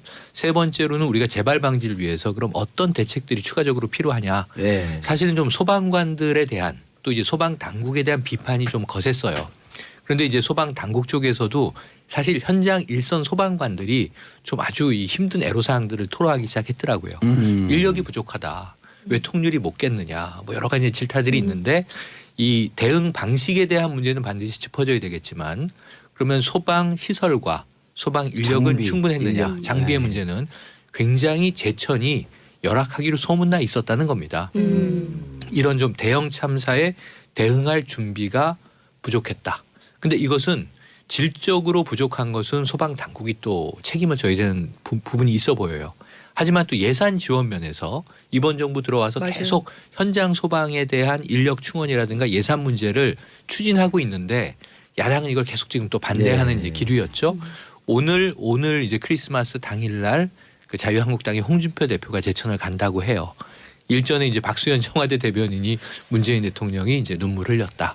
여기 대해서 이제 장제원 또 야당 수석 대변인이 아부라는 표현까지 네. 쓰면서 또 이제 굉장히 이제 폄훼를 했습니다. 이런 정치적 공방이 이제 있는 와중에 오늘 홍준표 대표 입에서도 좋은 얘기 나오지 않을 텐데 지금 이 정치적인 부분 좀 다 계산 빼고 민생 중심으로 우리가 바라봐야 되고 정치권도 여기에 좀 중지를 모아줘야 되는데 이게 좀 안타까움이 있습니다. 소방 장비 관련해서는 이게 지방직으로 되어 있기 때문에 네. 서울과 강원 같은 경우는 장비 예산이 10배 정도 차이가 나요. 그러니까 진짜 그 고무장갑 끼고 불 끌어간다는 얘기가 네, 맞는 게 목장갑 맞아요. 사서 쓴다고 네. 하지 않습니까? 그럼 목장갑 사 쓰고 그래갖고 이제 또 우리 몇몇 단체에서 이 그 장갑 주는 무슨 그 자선 콘서트 하려고 그랬더니 김영란법에 그 위반된다고 또 못 받는데요. 그거를 민간에서 주는 거를. 그러면 이게 전국적으로 이게 국가직으로 하자라고 하는 게 뭐 국가 공무원 늘리자는 게 아니고 일단 장비나 이런 것도 균등하게 그렇죠. 균등하게 배분. 균등하게 예산이 가야 되거든요. 네. 그러니까 이게 지방직으로 되어 있으니까 지자체 예산에 따라서 지자체 예산에서 가니까 네. 그렇죠. 천차만별이에요. 지자청 같은 경우 예산이 많을 수가 없잖아요. 그렇죠. 그러니까 저는 그 지난 그 국회에서도 예. 예산 국회 때 안전 예산을 왜 이렇게 깎으려고 하는지 그러니까 막 공무원을 수를 늘린다 이렇게 프레이밍을 하는데 자유한국당에서는요. 근데 그게 아니죠. 아니 그러니까 그 공무원 수를 왜 늘립니까? 그러니까 이낙연 총리가 아니 공무원이 아니라 집배원, 네. 그다음 경찰, 소방관, 소방관. 현장 안전 인력이에요. 그럼 야당이 또 아니 공무원 늘리지 말라니까요. 공무원이 아니고요. 이 공방을 계속 속기록을 보면 하고 네. 있어요. 맞아요. 답답합니다. 그래서 어쨌든 지금 제일 중요한 건 뭐냐면 말씀하신 대로 현장직의 대응 능력을 어떻게 함양하는가예요. 예. 우리가 이런 참산하면 야단치고 참산하면 야단치고 이게 아니라 개선돼야 되는데 예. 소방안전법도 지금 9개월째 계류 중입니다. 알겠습니다. 1814님 속 시원한 방송 확 뚫리는 정치쇼 화이팅. 자 안타까운 소식을 끝으로 세 분 인사하시고요. 저는 4부 보세 품격으로 돌아옵니다. 인사하세요. 네, 네, 남은 고맙습니다. 스타일들 잘 예. 정봉재 정치쇼 4부 들어가겠습니다. 보세 품격 할 말을 한다. 나라 국정하는 돌직구 정종 브라더스 정도원 의원님. 안녕하세요. 예. 메리 크리스마스. 정태근 의원님. 예, 안녕하세요. 예. 어제 크리스마스 이브 좀 달리셨나요? 뭐 그냥 잠만 잤습니다. 저는 새벽같이 신과 함께를 관람하고 하루 왼종일 반성을 많이 했습니다. 그래요? 그 영화 어제 낮에 오늘 낮에 예약하려고 그랬더니 뭐 다 매진됐던데요? 저는 새벽 4시에 봤습니다. 새벽에 가서요? 예? 새벽에 네. 가서? 요즘 뭐 새벽 3시에 막 일어나고 그러니까요. 새벽에도 영화를 하는구나. 하면 뭐 하죠. 특정 예. 영화관을 얘기할 수는 없습니다만 새벽 시장을 하는 데에 있는 영화관에서는 새벽에도 합니다. 그리고 여기 강남 쪽에 있는 영화들은 25시. 그래서 새벽 1시 개봉 영화가 있고 상영하는 영화가 있고 그렇더라고요. 그러니까 제가 봤던 프로가 28시로 되어 있습니다. 28시? 예. 4시. 그렇죠. 자, 크리스마스 정치인들이 바라는 산타의 선물은 뭐? 산타가 정치인들한테 뭐 선물을 주겠어요. 그게 정답이네. 네, 뭐 이제 할 얘기 없네요. 자, 홍준표. 그럼 우리 여기 뭐 홍준표 그 대표는 선물 받았잖아요. 홍준표 대표만 선물 받은 게 아니라 정부 여당도 받았죠. 왜요? 홍준표 체제가 정부 여당한테는 이보다 더 좋을 수 없는 체제 아닙니까?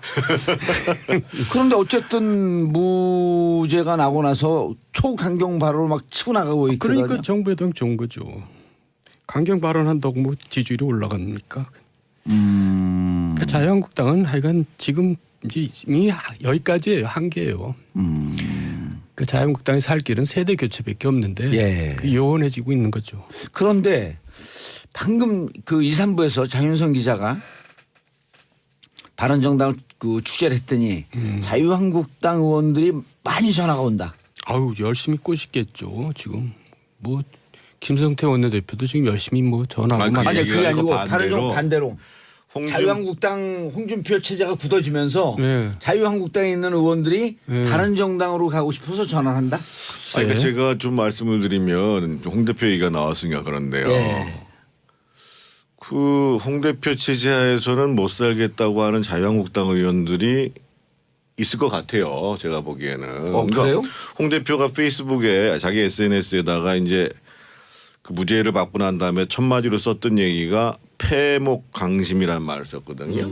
그게 이제 눈을 감고 마음을 가라앉힌다. 억울하게 기소가 됐으니까. 예.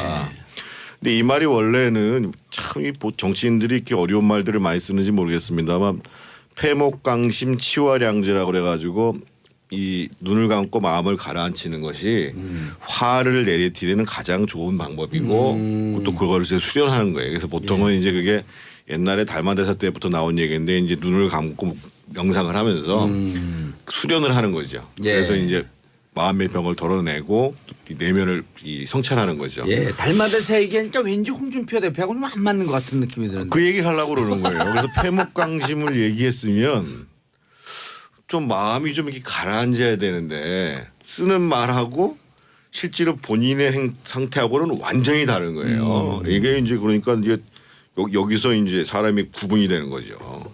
그러고 난 다음에 바로 나오는 얘기가 연탄가스 아까 우리 장 기자가 얘기했잖아요. 연탄가스 같은 정치인 정치인들. 그러면서 이제 징치를 하겠다. 징치를 하겠다. 말도 어려운 말 골랐어요. 어려운 말만 골랐어요.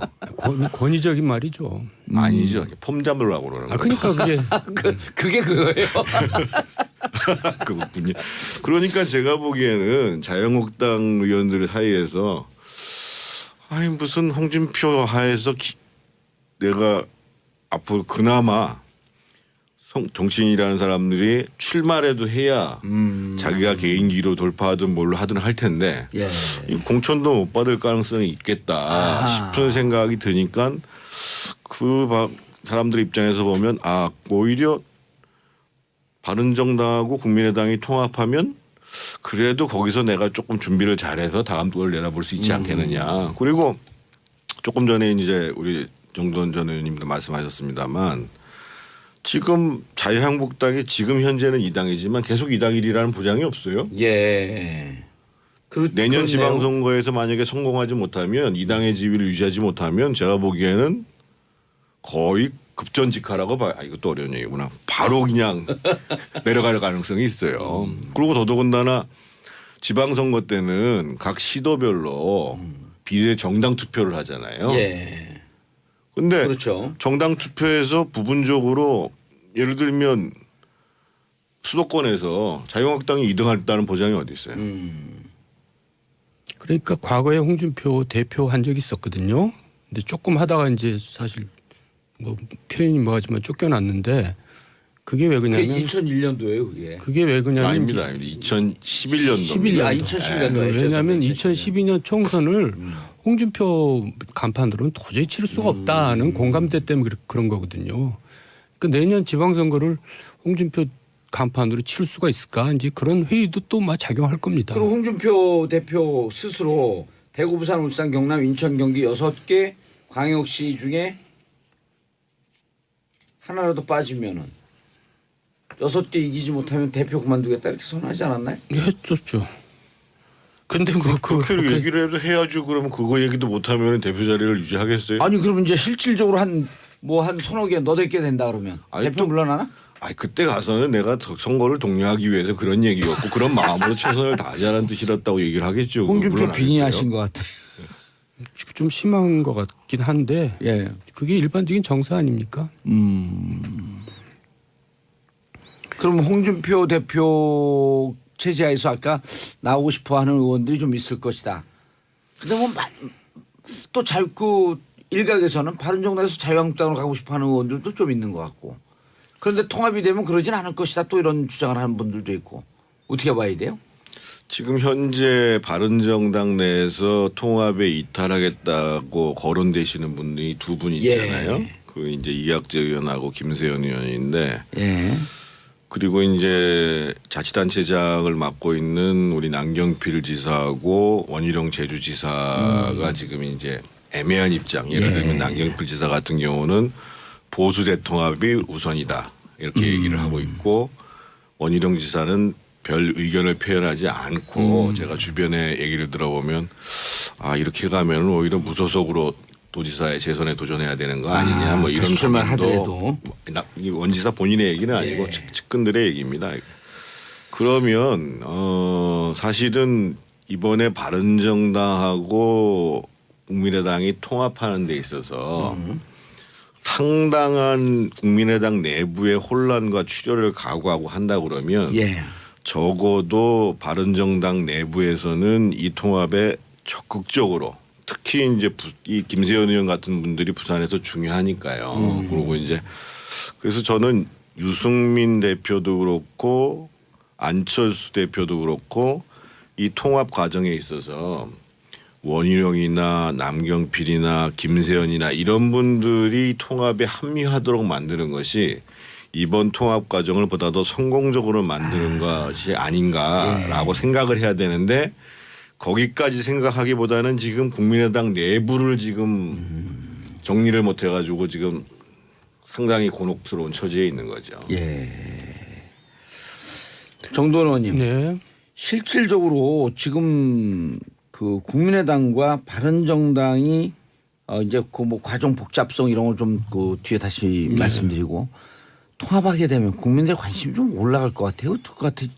계속 그 오리무중이던데. 컨벤션 효과는 있겠죠. 컨벤션 효과. 예. 근데 저 개인적으로는 뭐 그렇게 오래 갈 것 같지는 않은데요. 왜냐하면 또 안철수나 유승민 이 두 양반이 또 만만치 않아요. 예. 이거 전혀 화합적인 사람들이 아니거든요. 그러니까 또 거기서 또 뭐 갈등이 나고 뭐 복잡할 것 같은데요. 그러면 국민들이 저것들 만나서 뭐 한다더니 뭐 하나 또 이제 이런 얘기가 나올 것 같고 하여간 제가 볼 때는 이렇게 뭐 자기네들이 생각하는 것만큼 그런 효과는 별로 없을 것 같아요. 근데 저는 정치인 유승민, 정치인 안철수는 사실은 그렇게 매력 있는 사람이라고 보기는 어려운데 이 당이 잘해서 정치적인 주제, 아젠다와 정책 방향을 잘 선택하면 그러면 저는 일정 정도 파괴력이 있다고 보여지거든요. 예. 예를 들면 아까 이제 그 자유한국당 같은 경우가 홍준표 대표의 개인적인 캐릭터의 문제도 있지만 사실은 보수 정당이 이 집권당을 지금 견제하고 문재인 정부를 견제하는 방안들을 잘 못하고 있거든요. 예를 들면 이런 겁니다. 사실은 그 문재인 정부가 올 한 해를 보내면서 가장 마음 아픈 것은 일자리일 겁니다. 예. 그러니까 실제로 일자리를 계속 만들겠다고 했음에도 불구하고 지난 11월 달에 통계를 보면 작년에 비해 가지고 청년 실업률이 1%나 올라갔어요. 이게 어느 정도 심각한 상황이냐면은요. 한 18년 만에 최고치입니다. 10월 달도 마찬가지고요. 근데 객관적으로 보면 지금 3, 4분기 경제는 깜짝 성장을 했단 말이에요. 예. 그래서 실제로 이 민주당이나 문재인 정부의 정책 방향이 일자리를 만들어내는가라는 부분들에 대해서 충분히 공감력 있게 국민들한테 문제 제기할 수 있는 거거든요. 예. 심지어 지금 문재인 대통령 같은 경우가 취임하자마자 일카리 상황판 설치하라고 그런 다음에 그 점검회의를 6개월 만에 했어요. 지난 12월 4일 날. 그러면 그런 지점에 대해서 자유한국당이 정확하게 문제를 제기하고 들어가야 되고 우리가 일자리 참여할 수 있는 방안은 이런 거다라고 얘기를 해야 되거든요. 근데 그런 것들을 전혀 못해요. 근데 오히려 그런 측면에 있어서 보면은 제가 보기에는 바른정당이나 이 국민의당 통합하는 정당이 예. 제대로 문제 제기하면 또 유승민 대표가 그런 좀 능력 강하니까 잘하죠. 예를 들면 지금 이제 그 12월 달 같은 경우가 이제 의사들이 이제 의료보험 그 비급여를 다 급여하는 걸 들고 일어난단 말이에요. 예. 근데 그 우파 정당 입장에서 보면 기본적으로 그걸 한꺼번에 다 급여하지 말고 지금 예를 들면 실손보험 가입한 사람들이 한 70% 되거든요. 예.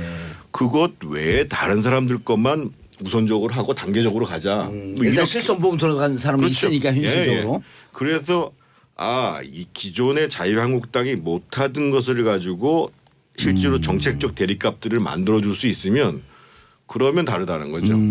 앞만 봐도 제가 보기에 하루아침에 무슨 안철수라는 사람 또는 유승민이라는 정치인이 인기를 얻기는 어려워요. 예. 그러면 그래도 이 당에 희망이 있다. 지금 자유한국당이 못하는 것을 할 수 있는 정당이다. 예. 이걸 보여주는 게 중요하다는 거죠. 그러니까 지금 정부 여당이 마냥 좋을 수는 없거든요. 왜냐하면 최저임금이라든가 비정규직 정규직화 또 저 법인세 인하 문제 또 지금 원전 문제까지 이제 터졌는데 이런 일들이 이제 자꾸 부작용이 생기면서 이제 많은 사람들이 이탈합니다. 지금 중소 자영업자들 거의 이제 이탈한 거나 마찬가지거든요. 그러면 이게 내년 지방선거 전까지 이 특수를 누릴 거라 이제 그거 좀 의심해 볼 필요가 있어요. 그러니까 이제 지금 정책을 얼마 안 맞다나 자유한국당이나 이런 데서 제대로 찝으면서 이제 공격을 해야 되는데 예. 대안을 제시하고. 근데 사실 또 안 하는 건 아니에요. 하는데 목소리에 다들 무게감이 안 실려 있죠. 그러니까 이제 지금 정부 여당이 특히 대통령이나 민주당 지지율이 고공행진을 하지만 이것이 좀 그 정서적이고 감성 타치까지는 성공했지만 정책에서 실책하는 부분들 혹은 놓치는 부분들을 치고 들어가는 정책 정당으로서의 야당의 면모를 보이면 그 자유한국당에서 못하고 있으니 바른정당이 그쪽에서 통합한 이후에 그쪽으로 하게 되면 일정 정도 국민들에게 어필할 수 있는 요소가 있겠다. 그러니까 이제 정부 여당이 자충수를 지금 두고 있는 게 많거든요. UA 사태만 해도 제가 볼 때는 이건 이제 큰 문제가 될 것 같아요. 그런데 거기를 이제 제대로 대응을 못 하고 있다 이제 그 얘기인데 하여간 그 홍준표 대표도 진짜 그런 맨날 막말만 하지 말고 그런 지금 계산된 막말이잖아요. 정태근 의원이 얘기한 그런 얘기들을 쫄깃하게 그냥 뭐 노래하듯이 계속 되풀이하고 그래야 되는 거죠. 그 앞서서도 이 민생으로 전환해야 된다고 얘기를 하잖아요. 예. 이게 뭐 쉬운 얘기는 아닙니다만 또 하루아침에 되는 것도 아닙니다만 그리고 또 야당은 정책 얘기하면 또 언론에서 또 안 받아주고 잘. 저는 이제 그걸 제대로 해야 된다고 생각하거든요. 그러니까 꼭 민생 얘기를 하면 뭐 현장에 가가지고 시장 가서 장바구니 물가가 어떻고 이게 아니고 충분히 쟁점이 될 수 있고 대안을 가지고 달리 얘기할 수 있는 부분들에 대해서 오래 쌓아나가는 과정들이 필요하다는 거예요. 그러니까 아마 지금 현재 나와 있는 이 문재인 정부가 추진하는 정책 중에서도 예를 들면 뭐 탈원전 문제를 포함해서 지금 여기 이제 일자리를 확충하는 부분, 특히 공공부문 일자리 문제, 아까 제가 얘기했던 이제 비급여 전면 급여하는 문제 여러 가지 쟁점이 있을 수 있거든요. 예. 그 방향 자체가에 대한 문제 제기일 수도 있고 그러한 방향들을 어떻게 하는 것이 잘 해나갈 수 있는 것인가라는 걸 가지고 얘기할 수도 있는 거거든요. 그래서 저는 그런 부분에 있어서 이것들을 좀 전면화시키려고 하는 노력들 그런 것이 정말로 부족한 것이 아닌가 이런 생각이 듭니다. 자, 정책 문제 얘기했으니까 양당 세 당 안으로 좀 한번 깊숙이 쑥 들어가보죠. 국민의당, 바른정당. 지난주에도 한번 얘기했고 2부, 3부에서 장윤선 기자도 그 지적을 했는데 전당 투표한다고 한들 반드시 전당대를 거쳐야지 통합이 되는 거다. 국민의당 전당대로 가는 순간 뭐 아까 헬멧 얘기도 나왔고 50cm짜리 강공 얘기도 나오고 그랬는데 살벌해요 지금 분위기가. 전당대는 안 되고요. 그러니까 지금 현재 당원을 놓고 보면 13조의 당규가 합당과 해산에 관한 사항은 반드시 전당대회에서 처리하도록 되어 있습니다. 그렇게 되어 있죠. 그런데 이 당원을 개정할 수 있는 권한이 어디에 위임되어 있냐면 중앙위원회에 위임되어 있습니다. 그래서 예를 드는 것이 아니라 제가 이제 간접적으로 취재를 한 건데 전당원 투표를 해서 예를 들면 지지율이 한 60% 70% 나왔단 말이에요. 안철수 대표에게 좋게 나와요. 네, 나왔다. 그런 다음에 그러면 중앙위원회를 소집을 해서 그러면 앞으로 합당 해산에 관한 사항을 전당대회뿐만 아니라 전당원 투표로도 할 수 있다. 의결할 수 있다라고 당원 개정을 추진하는 거죠. 그러고 난 다음에 전당원 투표 다시 한번 하면 되는 거예요. 기본적으로. 지금 전당원 투표라는 게 어려운 게 아니라 기본적으로 본인이 등재한 사람들은 중앙선거관리위원회에 있는 K보팅 시스템에 들어가서 그냥 하면 되고요. 그리고 이제 ARS가 뭐 그렇게 돈 많이 안 들어요. 전화 걸면 자기가 찬성하냐 안 되냐 응답하면 되는 문제이기 때문에. 정태근 의원이 지금 국민의당 그 친한파의 전략을 노출한 겁니다. 최초로. 아 그러니까 이제 최초로 나온 거에 깜짝 놀랐어요. 저도 아까 장윤선 기자가 뭐라 그랬냐면 손학규 대표가 안철수 대표를 만나서 전 대표가 만나서 어떻게 할 거냐 이게 전당대회 하게 되면 우당탕탕 문제가 많이 생길 터인데 그랬더니 수가 있습니다. 이렇게까지만 얘기했단 말이에요. 그 얘기죠. 예, 근데 지금 정태근 의원 얘기는 일단 전당원 투표해서 일정 정도 통합에 대한 긍정적 지지가 나오면 중앙위원회를 열어서 당원 당규를 개정하자. 당원 당규 개정안이 중앙위원회 권한이니까. 그래서 지금 5조에 전당원 투표 규정되어 있는 부분에 합당 해산의 권한도 전당원 투표에 전당원이 투표로 할 수 있는 그렇게 개정을 하면 그럼요. 일단 개정된 거예요. 그럼 그 다음에 또 다시 전당원 투표를 한 번 더 하는 거야. 소급 적용할 수는 없으니까. 그러니까 우리 정당에 보면은요 그 몇몇 선수들이 있다고 얘기를 하는데요. 예를 들면 뭐 저는 뭐 그런 선수급에 못 올라갑니다만 이 합당이나 통합이나 있어요. 이런 것들을 전문적으로 또 오랫동안 숙련된 훈련을 통해 가지고 민주당에 또 있어요. 한 분들이 있어요. 우상호 그거 어때요? 완전 선수예요. 그래서 근데 제가 보기에는 뭐 길을 찾으면 다 있게 돼 있습니다. 아니 근데 지금 정태근 의원이 말한 전략이 노출되는 순간 중앙위가 이제 난장판이 될 가능성이 그러니까 있죠. 이제 이 헬멧이 중앙위원회 구성비는 중앙위원회 어떻게 될 것 같아요? 숫자는 제가 잘 모르겠는데요. 네.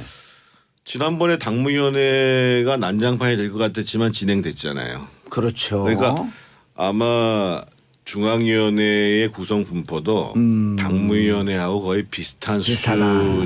수준이고 아마 입구에서만 하고 그래서 지난번에 막 그 TV에 방영된 거 보면은 이제 들어갈 때 막 뭐 몸싸움 하고 했다가 들어가서 전당원 투표 두들기니까 그냥 진행되잖아요. 그러니까 의외로.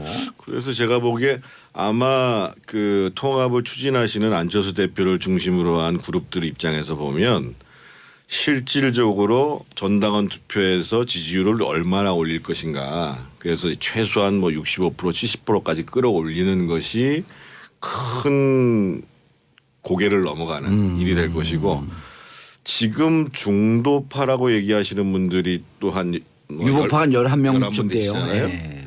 근데 이분들 입장에서 보면 뭐 그런 흐름으로 가면 달리 선택할 방법이 없거든요. 원래 중도라고 하는 것은 힘 있는 쪽으로 쏠리기 마련이기 그러니까요. 때문에. 예, 예. 그래서 그렇게 가고 결국은 뭐 중간에 사고가 좀 있을 수도 있겠습니다만 크게 봐서는 뭐 통합으로 가는 것이 아니냐. 그리고 문제는 오히려 이제 이 박동배 세 분께서 그 박지원, 정동영, 천정배, 박동배 세 분께서 갈 데가 없다는 거예요. 문제는 민주당에서 오란 소리를 안 하잖아요. 심지어는 그게 가장 큰 고민이죠. 이합집사 오합지졸이라고 다른 얘기했잖아요. 정당에 있는 분들도 통합 때도 그분들은 안 오셨으면 좋겠다고 얘기하잖아요. 배제를 공식적으로 얘기했죠. 거의 공식적으로. 그래서 이게 그분 세 분들이 잘못하면은 그러니까 낙동강 그 세 분 박동배 이 세 분의 크리스마스 선물은 뭐냐면 민주당에서 좀 와달라 그 얘기 듣는 게 선물일 것 같은데요. 근데 그 지금 추미애 대표하고 특히 박지원 의원하고의 감정적 골은 깊어요. 그러니까 이분들이 지금 모두가도 못한 신세가 될 가능성이 있죠. 자, 그 시간 다 됐는데 네. 간단하게 네. 서청원 의원에 대한 또 그 무슨 시사 전월에서 네. 보도하려고 그러는 게 배포금지 가처분 됐다가 뭐 50억 수수설 호주. 직무정지 뭐 예. 직무정지. 배포금지 가처분 신청을 했는데 법원에서 무슨 얘기냐면 배포해라 이랬거든요. 내부가 어떻게 됐어요? 그 자유한국당 친박이 좀 이렇게 되면 이제 최경환, 서청원 친박계 자장이라 하는 분들이 그러니까 그거는 누가 의도적으로 그분들을 뭐 이렇게 탄압하거나 뭐 배제하는 게 아니라 그분들이 그동안에 그런 일을 벌려왔기 때문에 그런 일이 벌어지는 거죠. 그러니까 인과응보라고 생각해요. 그분들이 저희가 봐도 위태위태한 일들을 너무나 많이 했어요. 자연스러운 귀결이다. 네, 친박 시절에 뭐 별의별 얘기들이 많았고 정말 저희들이 봐도 저래 갖고 나중에 저 정권 바뀌면 어떡할래나 그런 일들이 그런 많아요. 얘기들이 이제 터져 나오면서 당내에서 친박은 힘이 셀 때는 충성을 했지만 예. 힘이 약해지니까 거기에 소원했던 사람들은 이제 배신의 길을 택하는 과정들을 지금 갖는 거죠. 그리고 어느 정권이도 아마 저는 문재인 정부도 마찬가지라고 보는데 힘이 빠지면 공격이 들어오는 거는 불가피합니다. 그렇기 때문에 사실은 정치를 정도로 거둬야 된다는 거고 그게 어려운 거죠. 예. 홍준표 대표 입장에서는 오히려 친박 정리하는 문제가 좀 더 수월해질 수 있겠다. 이미 끝났어요. 친박이요.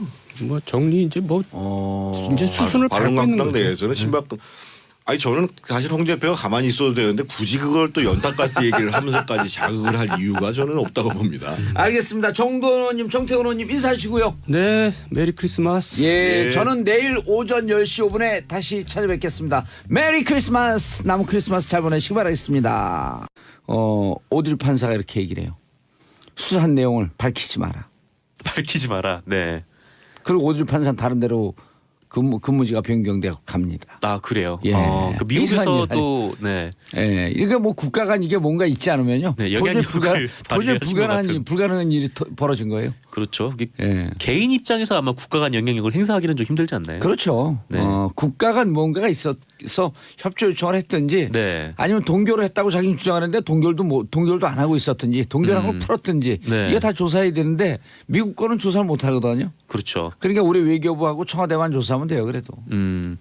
그렇습니다. 그래서 메리리 변호사는 이 부분과 관련해서 특히 예. 네, 김재수 LA 총영사에 대해서 의문을 제기를 했어요. 메리리 변호사, 오드리 판사, 김재수 총영사 제일 잘하는 사람이에요. 네, 예. 이 김재수 총영사가 아시다시피 대선 당시 그 한나라당 예. 법률팀에서 BBK 사건을 담당했던 사람인데 보통 LA 총영사는 직업 외교관들이 주로 가는데 예. 이 사람은 직업 외교관이 아니잖아요. 그렇죠. 네, 그런 사람이 어떻게 LA 총영사가 됐는지에 대해서 이 메리리 변호사는 되게 의문을 가지고 있다. 이렇게 MBC와 인터뷰에서 LA 총영사가 돼서 결국 다스 140억 돌려받는데 매진한 거 아니에요. 네, 그렇게 노력을 했던 거 아니냐. 이제 그렇게 주장을 하고 있는 셈인 예. 거죠. 참 국가 권력을 이렇게 그냥 외교 총영사도 자기 마음대로 돈 찾는 데다 갖다 받고 그렇게 쓰고 그래도 나는 그런 삶을 살아오지 않았습니다. 가장 도덕적으로 깨끗한 정권입니다. 네. 저 이게 아유 참 그런 걸 수사도 못하는 검찰이 이게 대한민국 검찰입니까? 이러라고 국민들이 촛불 들어갖고 권력 줬어요. 네, 그러게요. 근데 예. 어쨌건 수사팀을 꾸렸으니까 예. 좀 빠르게 수사를 해야 될 것 같습니다. 그러니까요. 만약 청와대 내부에서도 네. 비서지나 이런 쪽에서 전 정권 대통령을 조사하는 게 부담스럽다라고 얘기하는 사람들은 옷 벗고 나와야 돼요. 네. 아니 뭐 전전이건 전전전이건 전전전전이건 범죄자를 뭔가 잡아내는데 무슨 네, 그 정권이 잘못한 게 필요해요? 있으면 당연히 수사를 해야죠. 오늘 크리스마스 맞이해서 우리 정상 기자가 세게 얘기하시네. 아, 네. 검찰처럼 얘기해. 메리 크리스마스입니다. 자 이현정 청와대 비서실장 특활비 아, 네네. 1억 5천 받았다라고 하면서 인정했다. 그렇습니다. 예. 그 이원종 전 비서실장은 이병기 전 비서실장의 후임으로 그 지난해 5월부터 10월까지 5달 동안 비서실장을 지냈고요. 예. 이 기간 중에 그 5월부터 7월까지 석 달간 네, 국정원으로부터 5천만 원씩 총 1억 5천만 원을 상납받았다 이렇게 자수를 했습니다. 어떻게 이렇게 다 빨아먹고 살았나 이놈 인간들이 진짜. 아, 그러게요. 근데 계속 이제 뭐 얘기를 안 하고 있다가 이번에 22일에 검찰에 소환되면서 예. 자신의 자수서를 예. 지참을 해서 제출을 한 건데요. 1억 그나마 5천만 좀 원을 낫네. 그렇죠. 그나마 좀 나요. 받은 사실을 완전히 인정을 한 거고요. 예. 그리고 JTBC 보도에 따르면 그 당시 돈을 건넨 이병호 전 국정원장은 그 최근 검찰 조사에서 그 박근혜 전 대통령의 지시로 이원종 전 실장에게 특활비를 줬다 이렇게 진술했답니다. 예. 근데 거의 이제 진술이 맞아가는 거죠. 그렇죠. 그다음에 뭐 7월 이후부터는 돈을 안 받았다고 하는데 예. 그때는 아시다시피 그 미르 재단 등 국정농단에 꼬리가 잡힌 이유라고. 알겠습니다. 네, 그렇습니다. 정상 기자님 인사하시고요. 네, 감사합니다. 예, 저는 광고 듣고 잠시 후 2부에 돌아옵니다. 채널 고정하소서. 정봉재 정치쇼 2부 순서 들어가겠습니다. 월요일 아침 빨간 것인데 나와주신 패널 여러분 진심으로 감사의 말씀드립니다. 네, 안녕하세요. 여러분들에게 복권의 기회를 드리겠습니다. 와. 아니 복권 사시면 될 것 같다고. 자, 최영일 평론가. 안녕하세요. 예. 메리 크리스마스입니다. 메리 크리스마스. 박연미 경제전문 기자님. 네, 안녕하세요. 하하, 옷구슬에 굴러가다 삐까다. 자, 장윤성 기자님. 네, 안녕하세요. 예. 어제 이브 날 잘 보내셨어요? 잘 보냈습니다. 그럼요. 드링킹 이브. 그렇죠, 그럼요. 그렇죠. 마셔야죠. 예. 빠져 있었죠, 이렇게. 예, 죽을 때까지. 헤엄치고 있었어요. 근데 왜 얼굴 빨개졌어요? 아직까지. 아직. 저 아직 네. 덜. 알겠습니다. 샵1035 짧은 문자 50원 긴 문자 100원 문자 보내주시기 바라겠습니다. 1818님 미국으로 들어가는 조카를 데려다주러 인천공항으로 가고 있습니다. 정치쇼 온 가족 애청자입니다. 조카 준영이가 또 올 때까지 건강하게 잘 지내라고 응원해 주세요. 자, 먼저 들어온 문자에서 저희가 이걸 보면서 내기했어요. 네. 준영이의 성은 뭘까? 예. 우리 박 기자님은 하준영, 그리고 영어 이름은 브라이언. 브라이언. 예, 내기했어요. 그다음에 네. 장윤성 기자님은 김준영 네. 아담스. 네, 대한민국은 김이박 중에 하나예요. 예. 아. 그다음에 네. 최우영 경호관님은 준영 데이빗, 성은 초이. 초이. 준영 데이비. 저는 임준영 알렉스. 자, 네. 누가 맞는지 1818님 문자 보내주시기 바라겠습니다. 다 틀릴 수도 예. 있죠. 다 틀릴 수도 있어요. 네. 누가 맞는지. 한 분은 하 브라이언, 김 아담스, 임 알렉스, 최 데이빗. 야. 수준 좋아요. 높은 방송이에요. 글로벌 프로그램 청취자와 같아요. 소통하는. 그러네요. 자, 1818님 다시 한번 문자 보내주시기 바라겠습니다. 운전하느라고 못 보내나? 그럴 수도 있겠네. 네. 누군가 보낼 거예요. 이 차에 누군가. 타고 있는 누군가 듣고 그렇지. 어허. 랭크 보내주실 거라고 믿습니다. 믿습니다. 이게 아. 고속도로여가지고 안전운전 하셔야 됩니다. 조심해야 돼요. 네. 눈도 미끄러. 길도 미끄러워요. 그렇죠. 얼었어요. 길이 와서 눈이 미끄러워요. 그러니까요. 자, 첫 번째 뉴스. 장유성 기자님. 네, 홍준표 대표 얘기를 해야 될 것 같습니다. 그러니까 예. 지난 금요일이죠. 성완종 사건에 대해서 굉장히 관심을 모았는데 결국 대법원에서 무죄 최종심. 확정 판결을 예. 받았습니다. 보통 재심, 2심하고 똑같이 가거든요. 대법이. 네, 그렇죠. 그러니까 홍준표 대표 그다음에 이제 이완구 총리 후보자였죠. 그 두 분에 대해서 이제 무죄 판결을 받아서 성완종 리스트, 그러니까 성완종 전 회장이 죽으면서 남겼던 그 메모에 대해서는 사실 사실 혐의를 입증받은 사람이 아무도 없게 된 이런 상황인 것입니다. 그 페이스북에서요. 예. 어떻게 죽으면서 남긴 그 메모의 진실에 대해서 이렇게 무시하냐. 무시할 수가 있냐라는 이제 한탄 그러면서 결국 죽은 사람만 억울하다. 뭐 이런 얘기들이 나오고 있는데 어찌됐든 홍준표 대표는 뭐 친홍 체제도 갖췄고 앞으로 상당히 정치적으로는 이 무죄를 받았기 때문에 정치적 탄탄대로가 열리는 거 아니냐 이런 분석이 좀 나오고 있는데요. 그래서 그런지 이분이 이제 또 발언의 수위를 점점 높이기 시작했습니다. 자신감의 발로라고도 볼 수 있는데요. 그동안 본인의 이 막말은 그냥 막말이 아니다. 영혼이 담긴 네, 정치적 계산. 네, 깔린 굉장히 고민하고 하는 막말이다. 느닷없이 정치 천재가 된 거예요? 그냥 던지는 것 같은데. 아니 굉장히 고민하고 페이스북에 쓰는 거라고 이제 얘기를 했는데요. 크리스마스에 이런 얘기를 했어요. 연탄가스. 고등학교 때 그런 얘기 많이 연탄가스 같은 애 뭐 이렇게 욕도 많이 하고 그랬었는데 아직도 틈만 있으면 비집고 올라와서 당에 해악을 끼치는 연탄가스 같은 정치인들이 극히 소수 남아 있어서 심히 유감스럽다 이런 얘기를 했는데요. 그 다음에 더 큰 얘기가 있습니다. 이들이 다음 선거 때는 국민과 당원들의 징치로 정치 생명을 다하게 될 것이다. 징치가 굉장히 어려운 말인데요. 무슨 얘기냐면은 징계를 해서 다스린다라는 뜻이에요. 그러니까 이를테면은 다 떨어질 거다. 그러니까 결국에는 이제 친박 청산에 무게를 두고 이제 하는 얘기인데요. 결과적으로는 이번에 당협위원장 탈락한 류여해 최고위원이라든가 박민식 전 시간 조작이 이루어졌는지 확인하는 과정이라고 합니다. 검찰은 이 문건을 분석을 한 후에 박근혜 전 대통령을 상대로 관련 혐의에 대해서 조사를 벌일 예정이라고 합니다. 예. 문건 내용이 많지 않았대요. 꼭 7시간 반 동안 뭐 했는지만 나오면 되는 거죠. 네, 그 내용이 있을지는 모르겠어요. 근데 확실히 뭐 그날 당일에 여러 가지 작성을 했던 청와대 문건이 있을 텐데 문건이 얼마 나오지 않았다는 거는 뭔가 좀 불안하기도 하고요. 예. 네. 근데 어쨌건 검찰에서 확보를 하고 수사 중이라고 하니까 좀 내용을 지켜봐야 될 것 같습니다. 예. 방금 검색어에도 저희가 소개했지만 검찰이 다스 수사팀 꾸려서 본격적으로 수사하겠다. 왜 이렇게 늦었나요? 고발한 지도 꽤 됐는데. 네, 그렇죠. 이제 고발이 들어갔었고 그다음에 뭐 어쨌건 뭐 계속 당사자 조사도 안 하고 계속 미뤄왔었다가 네, 이제 공소시효가 정호영 특검 같은 경우에는 공소시효가 얼마 안 남아서 내년 2월 말이죠. 네. 2달 남은 거죠. 좀 이렇게 시민분들이나 뭐 많은 분들께서 좀 검찰에 수사를 해야 되는 거 아니냐 좀 이런 여론들이 굉장히 많았었잖아요. 예. 그래서 어쨌건 검찰이 이제 다스 수사팀을 꾸려서 본격 수사에 돌입을 했다고 합니다. 이게 대검찰청 반부패부가 추측이 돼서 꾸렸다고 하고요. 서울 동부지검 내 사무실에 수사팀을 꾸리고 26일부터 본격적인 수사에 돌입을 한다고 합니다. 예. 팀장은 문찬석 동부지검 차장검사하고요.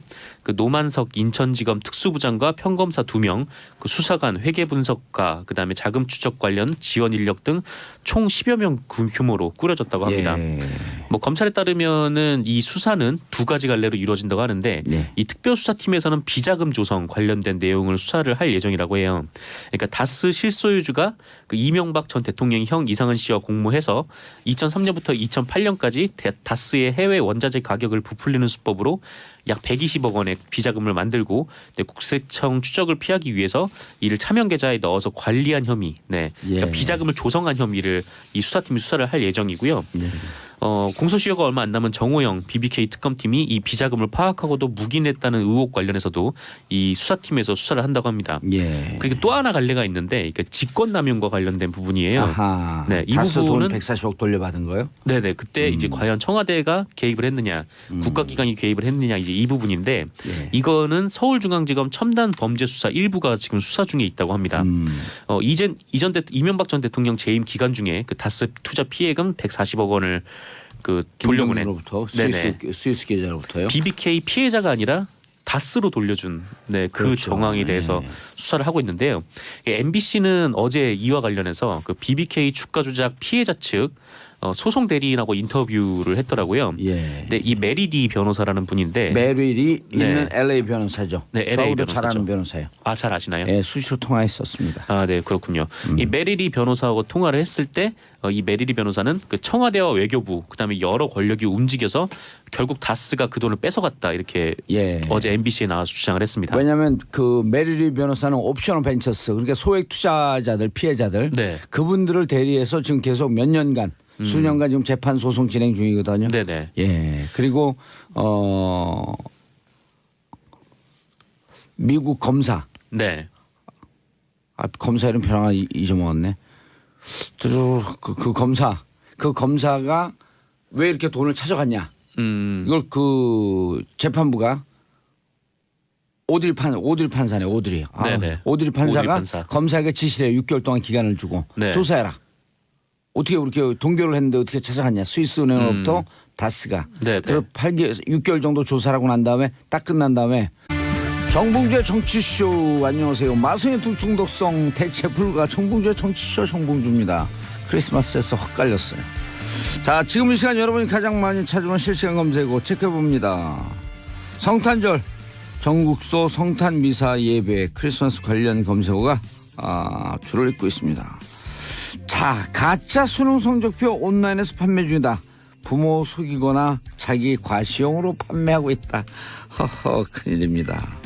자, 다스 비자금 수사 시작했다. 정식 수사팀 발족은 내일. 자, 일요일 월요일 아침 크리스마스 성탄절 봉두상으로 실시간 검색어는 다스 비자금 할 얘기가 한 다스가 넘어갑니다. 자, 월요일 첫 곡입니다. 크리스 리아의 Driving Home for Christmas. 안녕하세요. 정봉주의 정치쇼 1부 순서 들어가겠습니다. 뉴스 브리핑 누구시죠? 네, 미디어 오늘 정상근 기자입니다. 예, 미디어 오늘 정상근 기자 자리하셨습니다. 네, 안녕하십니까? 예. 자, 성탄절 2부 잘 보내셨어요? 네, 저는 잘 보냈습니다만 예, 미세먼지가 많았다고.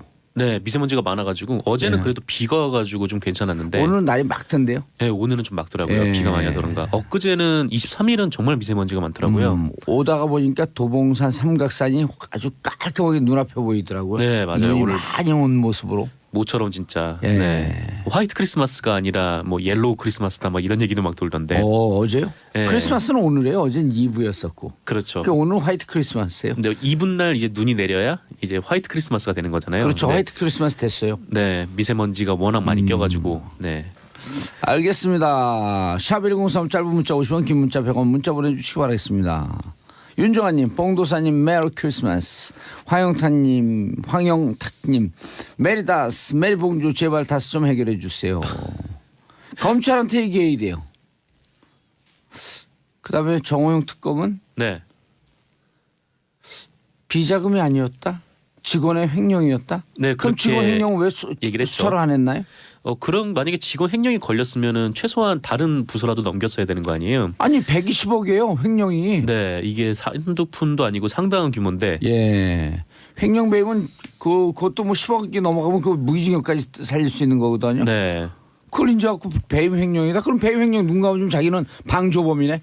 그러니까요. 그 자기가 아이고, 그걸 봤으면은 참. 범죄 혐의를 포착을 한 건데 예. 그때 바로 뭐 자기가 수사 못하면은 다른 쪽에서라도 바로 알렸어야죠. 정호영 특검님 꼬리곰탕 먹은 게 시간이 오래 지났지만 좀 부끄러운 줄 아세요.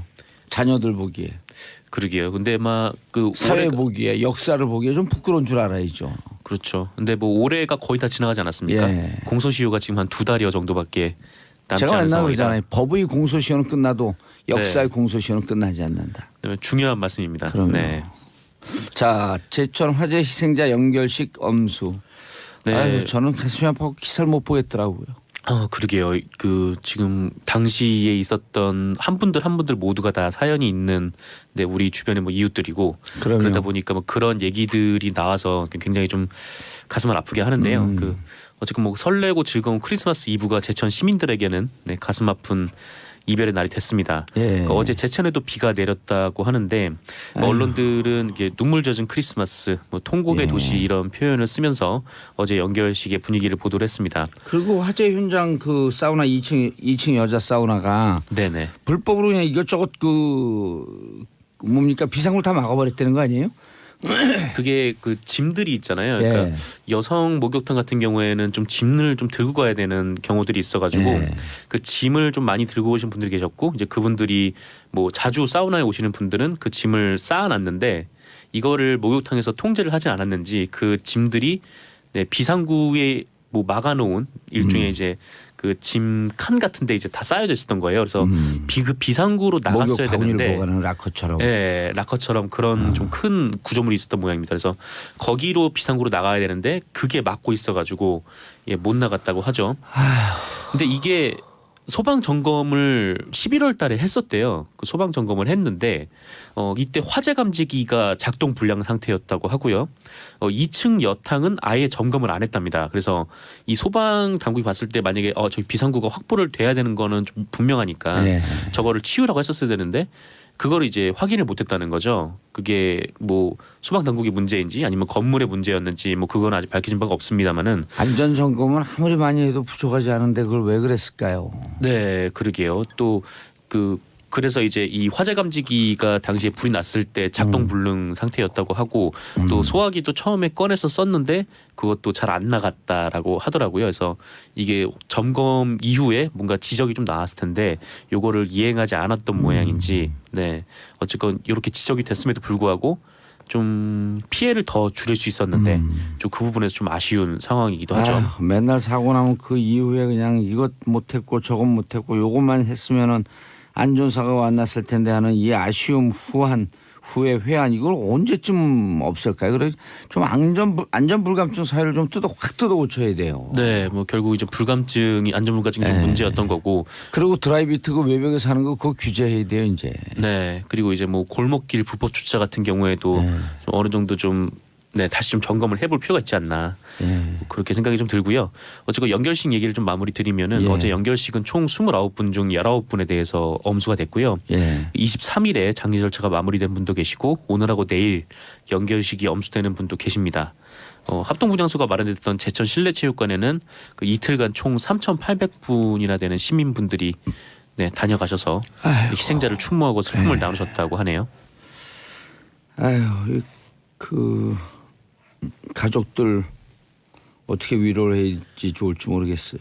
네, 굉장히 좀 일가족을 거의 잃은 분들도 계셔가지고 막막한 상황이죠. 돌아가신 분들 명복을 빌고 가족들 힘내서 잘 버텨 일어나시라고 응원 보내고 싶습니다. 네. 자세한 소식은 2부에서 계속 다루도록 하겠습니다. 자, 검찰 세월호 참사 당일 청와대 문건 확보했다고요? 네, 한겨레가 보도를 했습니다. 그 지난 15일에 검찰이 세월호 참사 당일에 그 대통령 보고 시점 조작 의혹과 관련해서 그 대통령 기록관을 전격 압수수색을 했었어요. 예. 이때 대통령 기록관에 세월호와 관련된 문건이 없다 이런 소문이 돌았고요. 실제로 보도도 나오기도 했었는데 이게 사실과 다르다라는 내용입니다. 이 대통령 기록관에 자료가 없다는 소문이 돌았던 이유는 그 지난 21일 그 송기호 변호사가 국가기록원을 상대로 그 정보 비공개 처분 취소 소송을 내면서 이게 재판 과정에서 나왔던 말인데요. 당시 국가기록원 측 변호사가 세월호와 관련된 청와대 문서가 없을 수도 있다 이렇게 얘기를 해서 뭐 혹시 이게 황교안 당시 대통령 권한대행이 그 세월호 관련 문건을 아예 대통령 기록관에 넘기지 않은 거 아니냐 좀 이런 의혹이 있었습니다. 하지만 서울중앙지검 특수 1부는 압수수색 과정에서 세월호 관련 문건을 확보를 했다고 하고요. 근데 이게 양이 많지는 않다고 하더라고요. 근데 현재 이 문건에서 보고